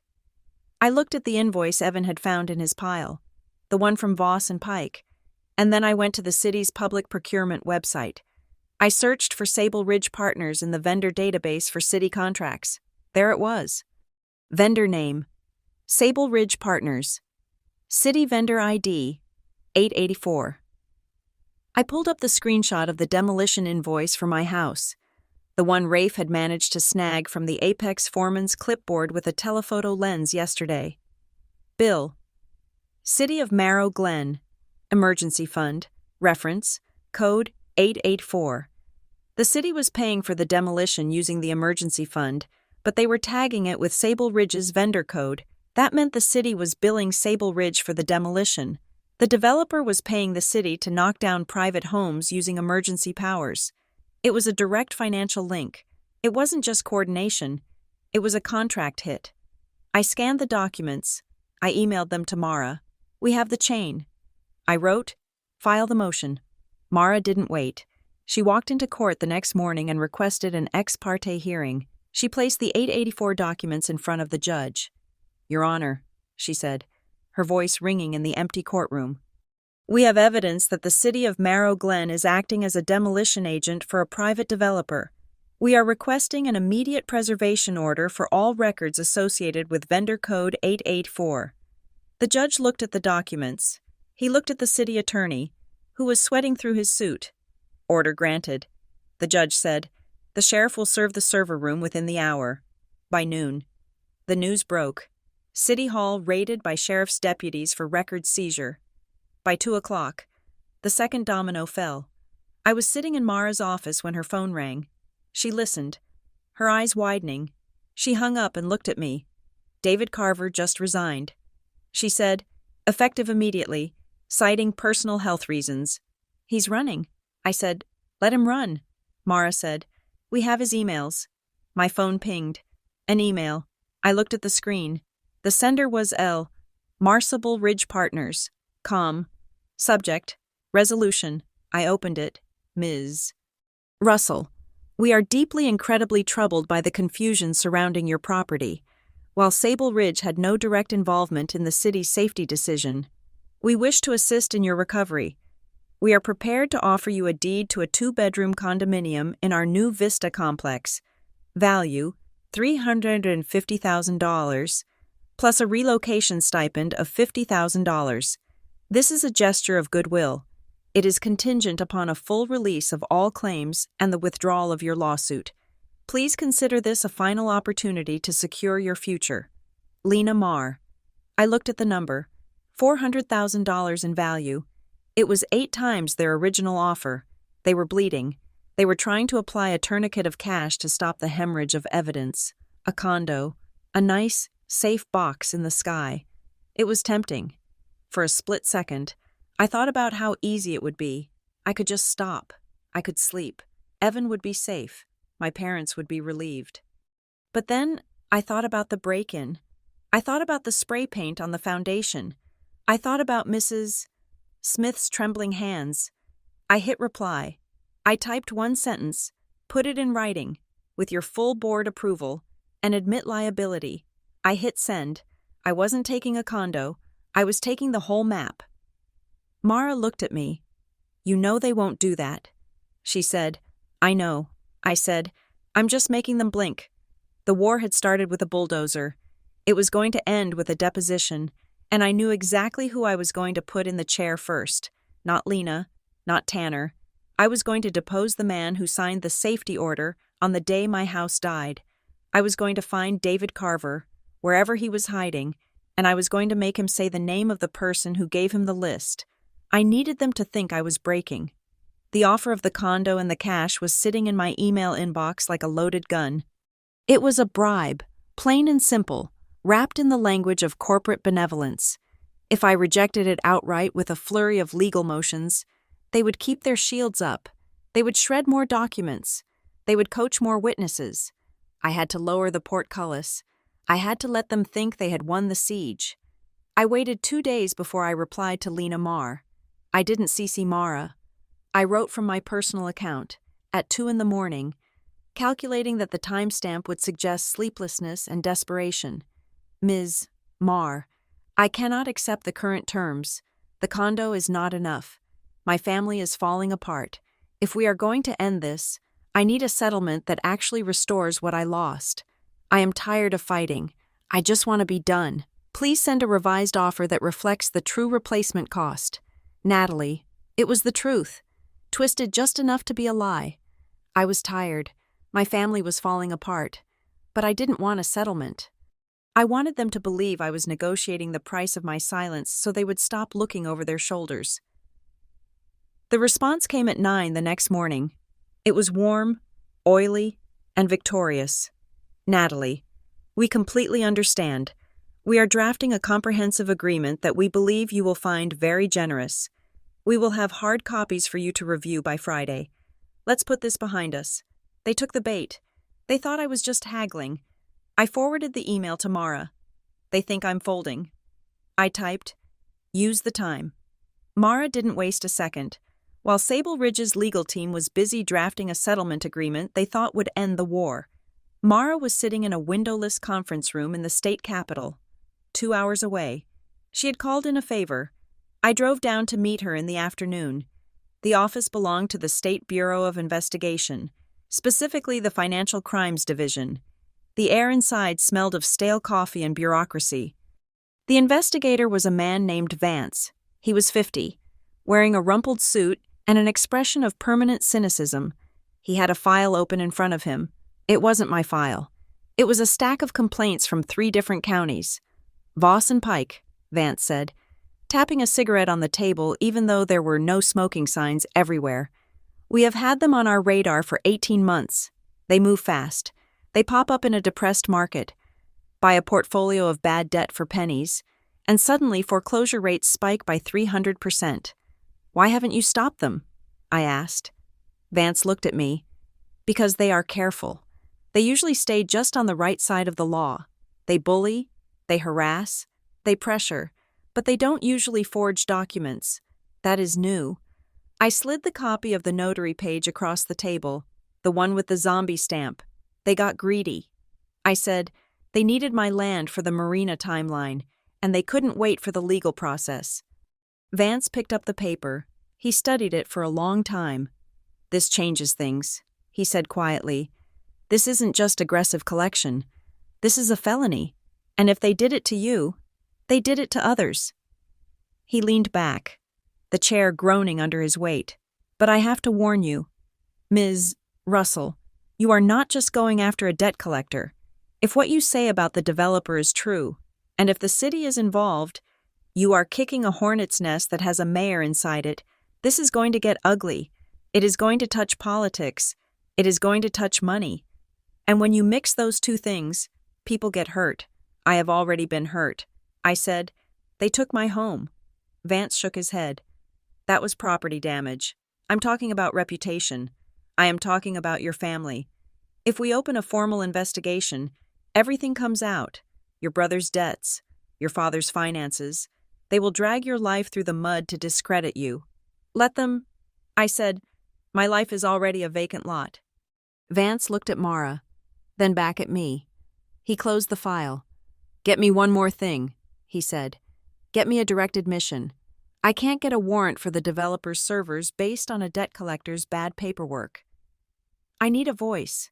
I need someone from the inside saying the quiet part out loud. I didn't have to look far for the voice. The voice came looking for Evan. My brother had been trying. Since the night I found him in the parking lot, he had been staying at a cheap motel near the interstate. I paid for it, and keeping his head down, he was writing everything down, every conversation he had with Tanner, every text message, every promise. He called me on Thursday afternoon. He sounded like he couldn't breathe. He was here. Evan wheezed. Who? Tanner. He came to the warehouse. I told you not to go back to the warehouse. Evan, I had to. I left my laptop charger. I was just there for 5 minutes. Nat, I swear. What happened? He pulled up right as I was walking out. He didn't yell. He didn't threaten to hit me. He just smiled. He was wearing a nice suit. He leaned out the window of that Porsche he drives. What did he say? He asked if I was excited about the new marina. He said, "It is going to be great for the property values. Evan, you should be proud. You helped make it happen." I felt a chill run down my spine. It was a psychological knife twist. And then? I asked. Then he changed his face. Evan said, he stopped smiling. He said, "Tell your sister to take the deal. The condo is nice, but if she keeps pulling threads, she's going to find out that the sweater is wrapped around your neck." He hung up. I sat in my car, gripping the phone. They were using Evan as a hostage. They knew he was the weak link. They knew that if they squeezed him hard enough, he would crack, or I would fold to protect him. But they had made a mistake. They had assumed Tanner was untouchable. They assumed that because he was a consultant, he was insulated. I needed to talk to Tanner, and I needed him to think he was winning. I texted Tanner Quill from Evan's phone. "She's listening to me. She wants to meet you. She has questions about the settlement." He replied in 3 minutes. The roasted bean on Main. 4:00 p.m. Alone. I arrived at 3:30. I picked a table in the back corner, but not too secluded. I wanted witnesses, but I also wanted quiet. I taped a small digital recorder to the underside of the table. I put my phone on the table, face down, recording app running as a backup. Tanner walked in at 4:00 exactly. He looked like the poster child for modern success. Expensive haircut, tailored blazer, no tie. He radiated a casual, dangerous confidence. He sat down opposite me without shaking my hand. "Natalie," he said, "nice to finally meet the woman of the hour." I didn't smile. I tried to look small. I hunched my shoulders. I kept my hands in my lap. "Evan says you are going to hurt him," I whispered. Tanner laughed. It was a light, airy sound. "Hurt him?" "Natalie, I saved him. Your brother was drowning in bad decisions. I gave him a lifeline. You gave him a loan designed to default." I said, "I gave him capital." Tanner corrected. "He is the one who couldn't move the product. Business is risk." I looked up at him. "I want to take the settlement." I said, "Lena offered me the condo." "Smart move," Tanner said. "The vista is going to be beautiful, floor-to-ceiling glass. But I need to know something." I said, "Before I sign, I need to know it's over." "What's over?" "The pressure, the demolition. My parents are terrified someone is going to come for their house next." Tanner leaned back. He signaled the barista for a coffee. "Your parents are safe," he said. "We have what we needed. You needed my house. We needed the parcel." Tanner said, "It is geometry. Natalie, you can't build a marina if there is a shack sitting in the middle of the access road." "A shack?" I asked, feeling the anger flare. "That was my home." "It was an asset," Tanner said, shrugging, "and an underutilized one. Now it is going to be part of something profitable." "But why did you have to destroy it?" I asked. letting my voice crack. "Why couldn't you just buy it?" "We tried," he said. "Or rather, we knew you wouldn't sell. You were emotional about the renovation. We did the profile on you. You were the sentimental type. Sentimental people are expensive. They slow things down. So you forced it?" He leaned in. His eyes were cold and dead. "We didn't force anything. We just accelerated the inevitable. Evan had debt. The house had code issues. We just connected the dots. You faked the code issues," I said. Tanner smiled. That predatory smile I had seen in the photo. "We don't collect debts." "Natalie," he said, his voice dropping to a conspiratorial whisper, "and we don't just buy land. We create compliance." "Create compliance?" "Sometimes people don't know what is good for them," he said. "They hold on to things that are holding them back. We help them let go. By knocking their houses down?" He took a sip of his coffee. "Nobody fights once the house is gone," he said. "That is the rule. Once it is dirt, the fight goes out of them. They just want the check." I looked at him. He was admitting it. He was telling me the philosophy of their entire operation. Destruction was not the byproduct. It was the strategy. "So that's it?" I asked. "It's just business?" "It is $4 million of business," Tanner said, "and you are getting a piece of it. Take the condo. Be smart. Don't be Evan." He stood up. He threw a $5 bill on the table. "Nice meeting you. Natalie, enjoy the view from the vista." He walked out. I waited until he was gone. I reached under the table and pulled off the tape. I held the recorder in my hand. Nobody fights once the house is gone. He was wrong. That was when the fight actually started. I sent the audio file to Vance. Then I sent it to Mara. Mara called me 10 minutes later. "We have him," she said. "That is an admission of a pattern of practice. We create compliance. That connects the debt coercion to the property acquisition. Is it enough for the injunction?" I asked. "It is enough for a warrant," Mara said. "But we have something else. Ivy Rourke called me." "Ivy?" I asked. I thought she was scared. She was. Mara said. "Until this morning. She saw the new packet." "What new packet?" "They served the Smiths," Mara said. "Parcel 9, the elderly couple. They got a notice of violation this morning. Structural instability in the retaining wall. They aren't stopping." I said. "Even with the lawsuit filed?" "They are accelerating," Mara said. "They are trying to clear the board before the judge rules." Ivy said she saw the same code on the Smith file. SR 884. She is ready to talk. Natalie. She said she is tired of watching fear get processed like paperwork. "Bring her in."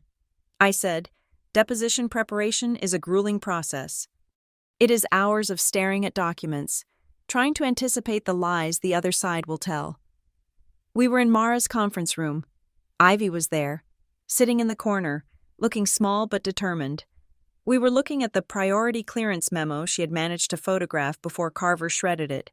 I had looked at this photo a dozen times, but this time, I was looking at it with fresh eyes. It was a memo from David Carver to the demolition contractor, authorizing the bypass of the asbestos check for my house. From D.C. to Apex Site Services, Parcel 8, immediate action required. It looked official. It had the city seal at the top. But something was wrong. Zoom in. I said to Mara, "Look at the formatting." Mara zoomed in on the screen. "The font." I said, "The city uses Arial for all internal memos. I know because I have read 500 pages of their boring procedural manuals in the last week." I pointed to the screen. "That is Garamond." I said, "So?" Mara asked. "Sable Ridge uses Garamond." I said, "All their letters, the settlement offer, the brochure. It is their corporate brand font." I looked at the header. The spacing was off. The city seal looked slightly pixelated, like it had been pasted in. "David Carver didn't write this memo." I said, "He didn't type it." Mara realized what I was saying. "They wrote it for him," she whispered. "Sable Ridge drafted the demolition order, put the city seal on it, and emailed it to Carver." I said, "And he just signed it. Or maybe he didn't even sign it. Maybe they just used his initials." This meant the developer wasn't just influencing the government, they were operating the government. They were drafting the regulatory orders on their own letterhead and pasting the city's logo on top. That creates the conspiracy. Mara said, that is the smoking gun for the RICO statutes. If a private entity is drafting government orders, that is usurpation of office. We need to depose Carver.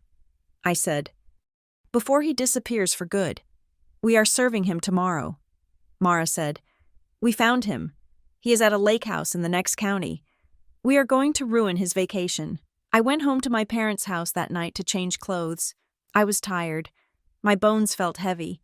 My father was sitting on the porch, rocking in his chair. He had a glass of scotch in his hand. He hadn't touched alcohol in years. Dad? I asked. He didn't look at me. He looked at the street. I remember when I said it. He whispered, said what? The thing about the house. I sat down on the steps. What are you talking about? 2 years ago. He said, the Rotary Club fundraiser.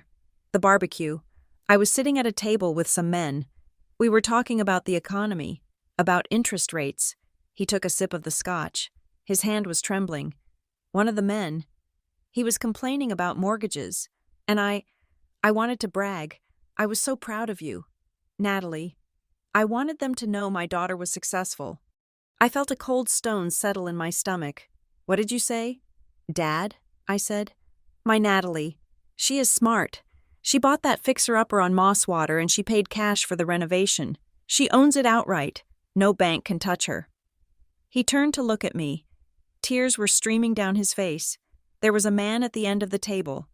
He said, I didn't know him then, but I saw his picture in the paper today, the one about the marina project. Tanner? I asked. No. My father said. The other one. The CEO. Mr. Sterling? He heard you. I said. He was listening. My father said. He wrote something down in a little notebook. Clean title. I closed my eyes. That was it. That was the origin of the nightmare. My father's pride. They were looking for parcels to assemble. They heard, owned outright, and they heard, easy target. No bank to fight, no mortgage company to notify, just a single woman and a deed. It wasn't random, and it wasn't just because of the location. It was because they knew I was the path of least resistance, or so they thought. I reached out and took my father's hand. It's not your fault. Dad, I said, you didn't know you were sitting with sharks. I put a target on your back. He sobbed. No, I said, standing up. You put a target on their back, because now I know that this goes all the way to the CEO. It wasn't just Lena. It wasn't just Tanner. Sterling was scouting the victims himself. The next morning, the coalition filed the joint motion, the homeowners of Mosswater Drive Vise, Sable Ridge Partners. We held a press conference on the steps of the courthouse. Mara spoke. I stood behind her, along with Mrs. Smith, Mr. Henderson, and the other families. We released the 884 documents. We released the photo of the priority list. We released the timeline. The local news ate it up. Corruption in Marrow Glen. Developer accused of operating shadow permit office, but by the afternoon, the Empire struck back. Sable Ridge didn't issue a denial. They issued a character assassination. A website appeared. https google.com/search the truth about Marrow Glen, com. It featured photos of me, unflattering photos taken from a distance. The headline read, "The out-of-towner blocking your jobs." The article painted me as a wealthy, bitter professional who lived in the city and was using her abandoned property to extort a community-minded developer. It claimed I was holding the town hostage. It claimed I hated progress. It claimed I was trying to bankrupt the city for a payout. They posted my salary. They posted my address in the city. They made me look like an elite outsider who looked down on Marrow Glen. And then the comments started. I found my mother reading them on her iPad in the kitchen. She was crying. "Look at this," she said, pointing to the screen. "They are calling you a parasite. They say you are ruining the future for everyone." Someone said they should bulldoze you too. She was shaking. "Stop reading." "Mom," I said, "I can't." She said, "Why do they hate us?" "Natalie, we have lived here for 40 years. I took the iPad from her hands. I turned it off. I sat down beside her. "They don't hate us." I said, "They are bots, or they are paid trolls, or they are just scared people who believe the loudest voice." I put my arm around her. She felt fragile, like a bird. "I lost my house. Mom," I said softly. "It is gone. I can't get it back." She sobbed into my shoulder. "But I am not losing you to their story." I said, "Do you hear me? I am not losing you. We know the truth, and in 3 days, when we walk into that courtroom, the judge is going to know the truth too." She looked at me. She wiped her eyes. "You look like your grandmother," she said. "She never backed down either." "I'm not backing down," I said. "I'm doubling down." 2 days before the preliminary injunction hearing, Mara called me into her office. It was late. The city lights were blinking outside the window. She had a bottle of whiskey on the desk and 2 glasses. "Is it bad news?" I asked. "No," Mara said. "It is a strategy, a dangerous one." She poured the drinks. "We have enough to prove fraud," she said. "We have enough to prove conspiracy. We can probably get you a settlement of $1 million, maybe 2. They will pay to make this go away." "I don't want a settlement." I said, "I want them to hurt. That is why we have the second option." Mara said. She opened a law book. "It is called a constructive trust based on unjust enrichment." She said, in English, "Mara, if we can prove that Sable Ridge acquired the land through fraud, that they obtained the asset illegally, then the law says they cannot profit from that asset." So, Mara said, her eyes gleaming. "We don't just sue for the value of the old house, we sue for the value of the project." I stared at her. "The marina?" I asked. "If they build the marina on stolen land," Mara said, "then the marina is the fruit of the poisonous tree. We can ask the judge to rule that because they stole the land to build the project. You, and the other homeowners, are the rightful owners of the equity." "You mean, we would own the development?" "We would own a controlling interest," Mara said, "or at least, a lien so massive that they cannot finance it, cannot sell it, and cannot build a single condo without cutting us in." I thought about the $4 million. I thought about Tanner saying, "Nobody fights once the house is gone. They wanted the land so bad they destroyed my life for it. Let's do it," I said. Mara smiled. It was a shark smile. "If we file this," she said, "we are claiming that their future belongs to us. They will come at us with everything they have." "Let them come," I said. "I have the map. I have the code. And I have the recording. I finished the whiskey. They turned my house into leverage," I said. "Now I'm going to use that leverage to foreclose on their dream." I walked out of the office. The air outside was cool. I drove past the empty lot on Mosswater Drive. The pink flags were still there. The dirt was still raw. But it didn't look like a grave anymore. It looked like a trap door, and Sable Ridge had just fallen right through it. The final week began not with a gavel, but with an ambush. On Monday morning, just 4 days before our hearing regarding the preliminary injunction, Mara Wexley called me. Her voice was tight, stripped of its usual dry humor. "They moved the vote," she said. I was standing in the kitchen of the rented workspace, holding a cup of lukewarm coffee. "What do you mean they moved it?" "The city council," Mara said. "They pushed the rezoning vote up. It was scheduled for next month. It is now on the docket for tomorrow night, Tuesday." I felt a cold flush of adrenaline. They were trying to outrun the court. If the council voted to rezone the land to commercial waterfront before the judge ruled on the fraud, Sable Ridge could claim the project was approved by the legislative body. It would make unwinding the deal 10 times harder. They wanted to lock in the value of the land before the truth came out. "They are scared." I said, "They are desperate." Mara corrected. "They know what we found in the server logs. They are trying to get the rubber stamp before the ink dries on our subpoenas." "What do we do?" I asked. "Do we file for an emergency stay?" "We can try," Mara said. "But judges hate interfering with legislative schedules. It is a separation of powers issue. The best way to stop a vote isn't a court order. Natalie, it is shame." I looked at the stack of documents on my desk. The 884 vendor code, the predated insurance report, the photo of the priority list, and the recording of Tanner Quill in the coffee shop. "We have been saving the recording for the courtroom," I said. "We can't save it anymore," Mara said. "If they vote tomorrow, the building begins. We have to burn the bridge while they are standing on it." I didn't give the package to a local reporter. The local papers were too small, too frightened of losing advertising revenue from the developers.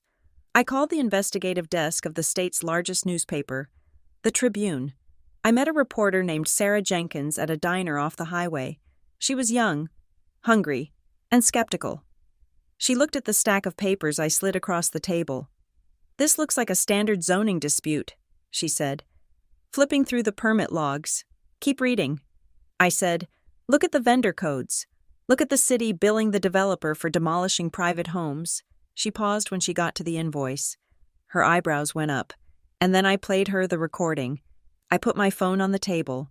Tanner's voice, smooth and arrogant, cut through the noise of clinking silverware. "Nobody fights once the house is gone. That is the rule. Once it is dirt, the fight goes out of them." Sarah looked at me. She stopped taking notes. She took the flash drive I offered her. "When does this run?" I asked. "If I can verify the voice?" She asked.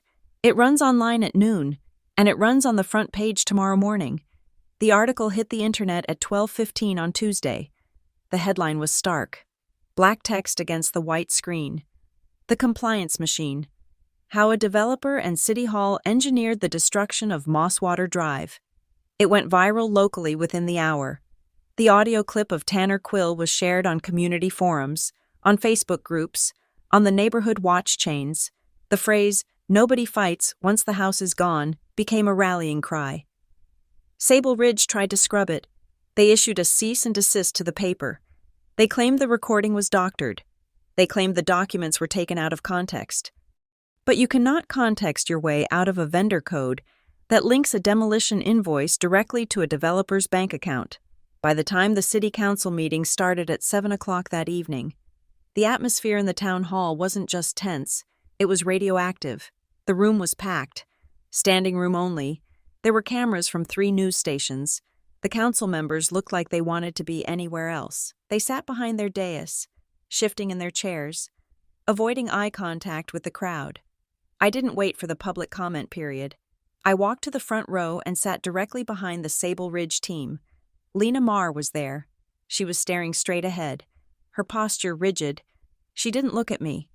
When the mayor opened the floor for the rezoning vote, he tried to rush it. "We have a motion to approve the Glen Harbor Heights overlay." He mumbled, "Do I have a second?" "Point of order," Mara shouted from the aisle. She walked forward, holding a legal folder. "You cannot speak." "Counselor," the city attorney snapped, "this is a legislative session. I am not speaking," Mara said, her voice projecting to the back of the room. "I am serving you." She slammed a stack of papers onto the clerk's desk. "We have just filed a motion for a temporary restraining order based on new evidence of criminal conspiracy," Mara said. "If you vote on this rezoning tonight, every single one of you will be named as a co-conspirator in the federal RICO complaint we are filing tomorrow morning." The room erupted. The mayor banged his gavel, but it sounded like a toy. Then, I stood up. I didn't go to the podium. I turned to face the crowd. "They knocked my house down on June 20th, I shouted. The room went silent. They claimed it was an emergency. I said, "But the insurance adjuster wrote his report on the 19th. They claimed it was safety. But the permit was printed with a vendor code belonging to Sable Ridge." I pointed at Lena Marr. "They didn't rezone this land because it was empty. They emptied it so they could rezone it." Then, Ivy Rourke stood up. She was shaking. She was wearing her city uniform. She walked to the microphone. The city attorney tried to cut her off, but the crowd shouted him down. Ivy took a breath. "I work in the print shop," she said into the mic. Her voice was small, but it was amplified through the speakers, filling the hall. On the morning of the demolition, Mr. Carver came down. He made me swap the pages. He took the routine inspection cover sheet and shredded it. He replaced it with the emergency order. She looked at the council members. He told me it was part of the sweep, she said.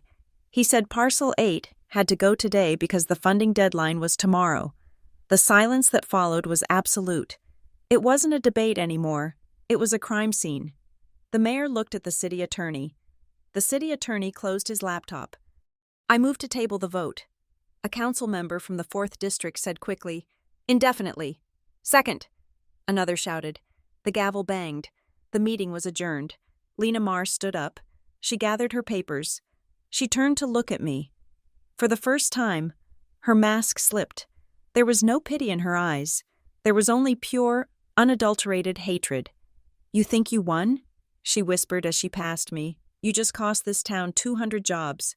I didn't blink. I didn't cost them anything." I said, "I just stopped you from stealing the payroll." The next morning, the court hearing was a bloodbath. Sable Ridge had brought in a team of lawyers from the city. They wore $1,000 suits and carried briefcases made of Italian leather. But Mara Wexley walked in with a cardboard box full of printed emails and a signed affidavit from Ivy Rourke, the judge.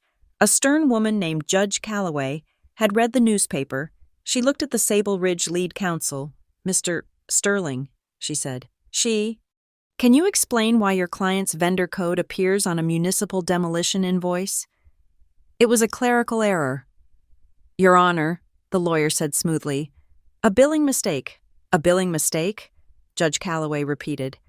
"And the auto-forwarding of internal city permits to your client's acquisition manager?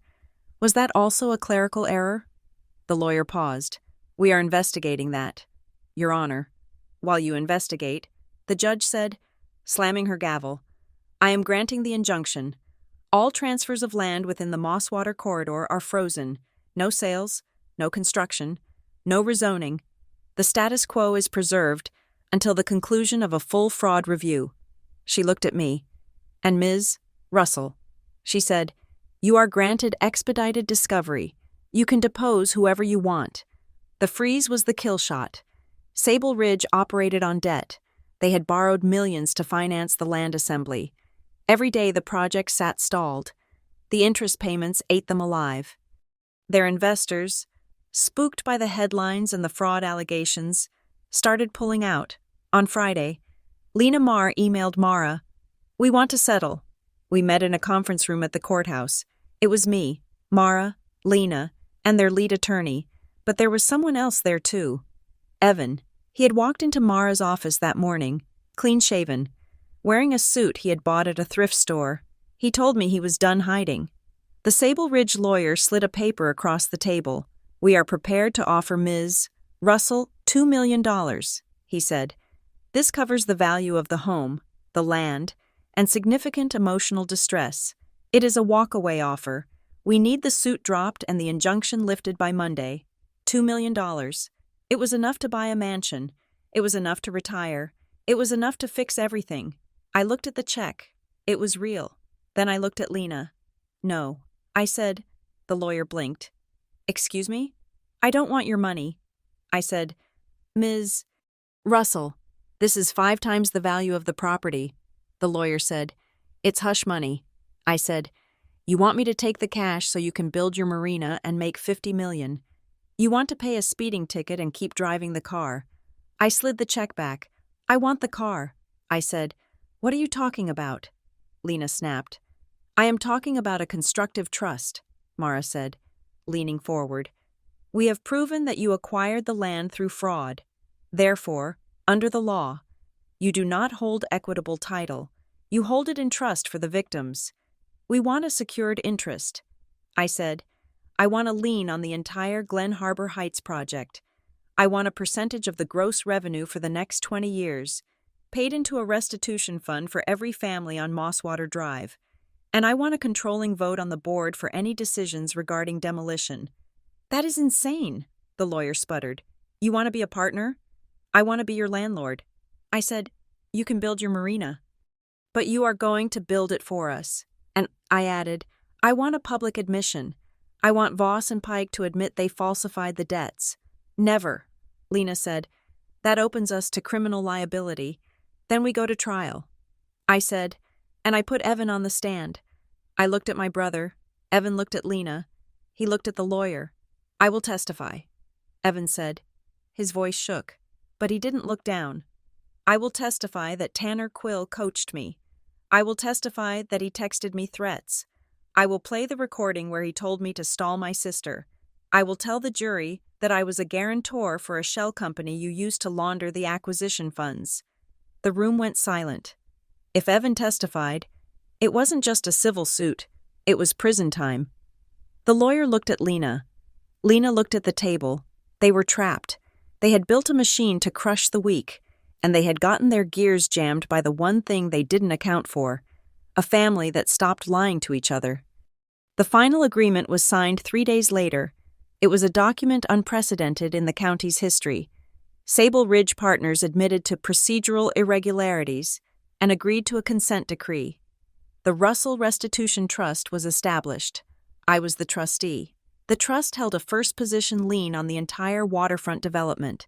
The moment they sold a condo, the moment they rented a boat slip, 20% of the top line went to the families of Mosswater Drive. They kept their project, but we owned their profit. Voss and Pike Recovery was dissolved. Their license was surrendered to the state. Tanner Quill disappeared. He left town the night the story broke. Rumor was he had gone to Florida to run a hurricane insurance scam. And Evan? Evan didn't go to jail. The district attorney, seeing the coercion evidence, granted him immunity in exchange for his cooperation against the notary and the city officials. He moved 2 towns over. He got a job in a warehouse, a real job, lifting boxes, not pretending to be a CEO. We talked, but it was different. The ease was gone. We were 2 soldiers who had survived a war, but we had seen each other bleed, and it is hard to forget that. 2 weeks after the signing, I drove back to Mosswater Drive. The fence was still there. The pink flags were fading in the sun. I climbed over the chain link and walked to the center of the lot. The dirt was hard-packed now. Weeds were starting to poke through the clay. I stood where my kitchen used to be. I had won. I had $4 million of leverage. I had saved the neighbors. I had destroyed the people who tried to destroy me. I waited for the feeling of victory. I waited for the rush of triumph. But there was only wind. I looked at the empty space. I couldn't bring the house back. I couldn't uncrush the timber. I couldn't unbreak the china. I had turned their future into my bank account, but I still had to sleep in a rented apartment. I had saved my parents' house, but when I went there for dinner now, the conversation was polite and careful. My father didn't brag about me anymore. He looked at me with a mixture of awe and fear. I had shown them what I was capable of, and it terrified them. I had changed the rules of what a daughter does. I hadn't just been helpful. I had been ruthless. I kicked a clod of dirt. Nobody fights once the house is gone. Tanner was wrong. You fight, you win. But the house is still gone. My phone chimed. It was an email. I pulled it out, shielding the screen from the sun. The sender was encrypted, a string of random characters. Subject: You missed one. I opened it. There was no text, just an attachment, a single PDF page. I opened the file. It was a map, a parcel map. But it wasn't Mosswater Drive. It was a map of the West End, the neighborhood on the other side of the river. It was labeled Glen Harbor Phase 2, Expansion Corridor. There were red circles drawn around 3 blocks of houses, and there, right in the center of the target zone, was a familiar address. 104. Oak Street, my parents' house. I stared at the screen. The blood drained from my face. The sweep wasn't just Mosswater. Mosswater was just the staging ground. The marina was the anchor. But the real project was the commercial district they planned to build to support it. And my parents' house, the one I had just fought to save from the lien, was sitting right in the middle of the next demolition zone. They hadn't stopped. They had just moved the line. I looked at the sender. Unknown. Was it Ivy? Was it a new whistleblower? Or was it Tanner, mocking me from wherever he was hiding? It didn't matter. I put the phone in my pocket. I looked at the dirt one last time. I wasn't empty anymore.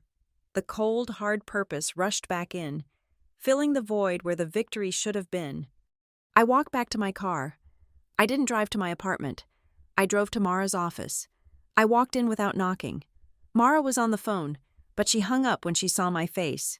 "It's over." "Natalie," she said, "go home. Take a vacation." I walked to her desk and placed my phone on top of her files, the map glowing on the screen. I pointed to the red circle around my parents' house. "It's not over." I said. Mara looked at the map. She took off her glasses. She sighed, a long, weary sound, but I saw the corner of her mouth twitch upward. "That is a new retainer," she said. "Draft it." I said. I walked to the window and looked out at the city. Somewhere out there, in another glass office, someone was drawing a new line on a map. Someone was planning the next demolition. Someone was counting on the fact that we were tired, that we were satisfied with our little victory. They were wrong. I wasn't just a homeowner anymore. I was the demolition crew, and I was just getting started. Thank you for listening to They Destroyed My Home for My Brother's Debt, so I exposed their lies and took their $4 future. I would love to hear your thoughts on Natalie's choice. Was the leverage worth the cost? Let me know in the comments where you are listening from. If you enjoyed this story, please subscribe to Revenge Stories for more tales of justice, betrayal, and the cold reality of getting even. See you in the next story.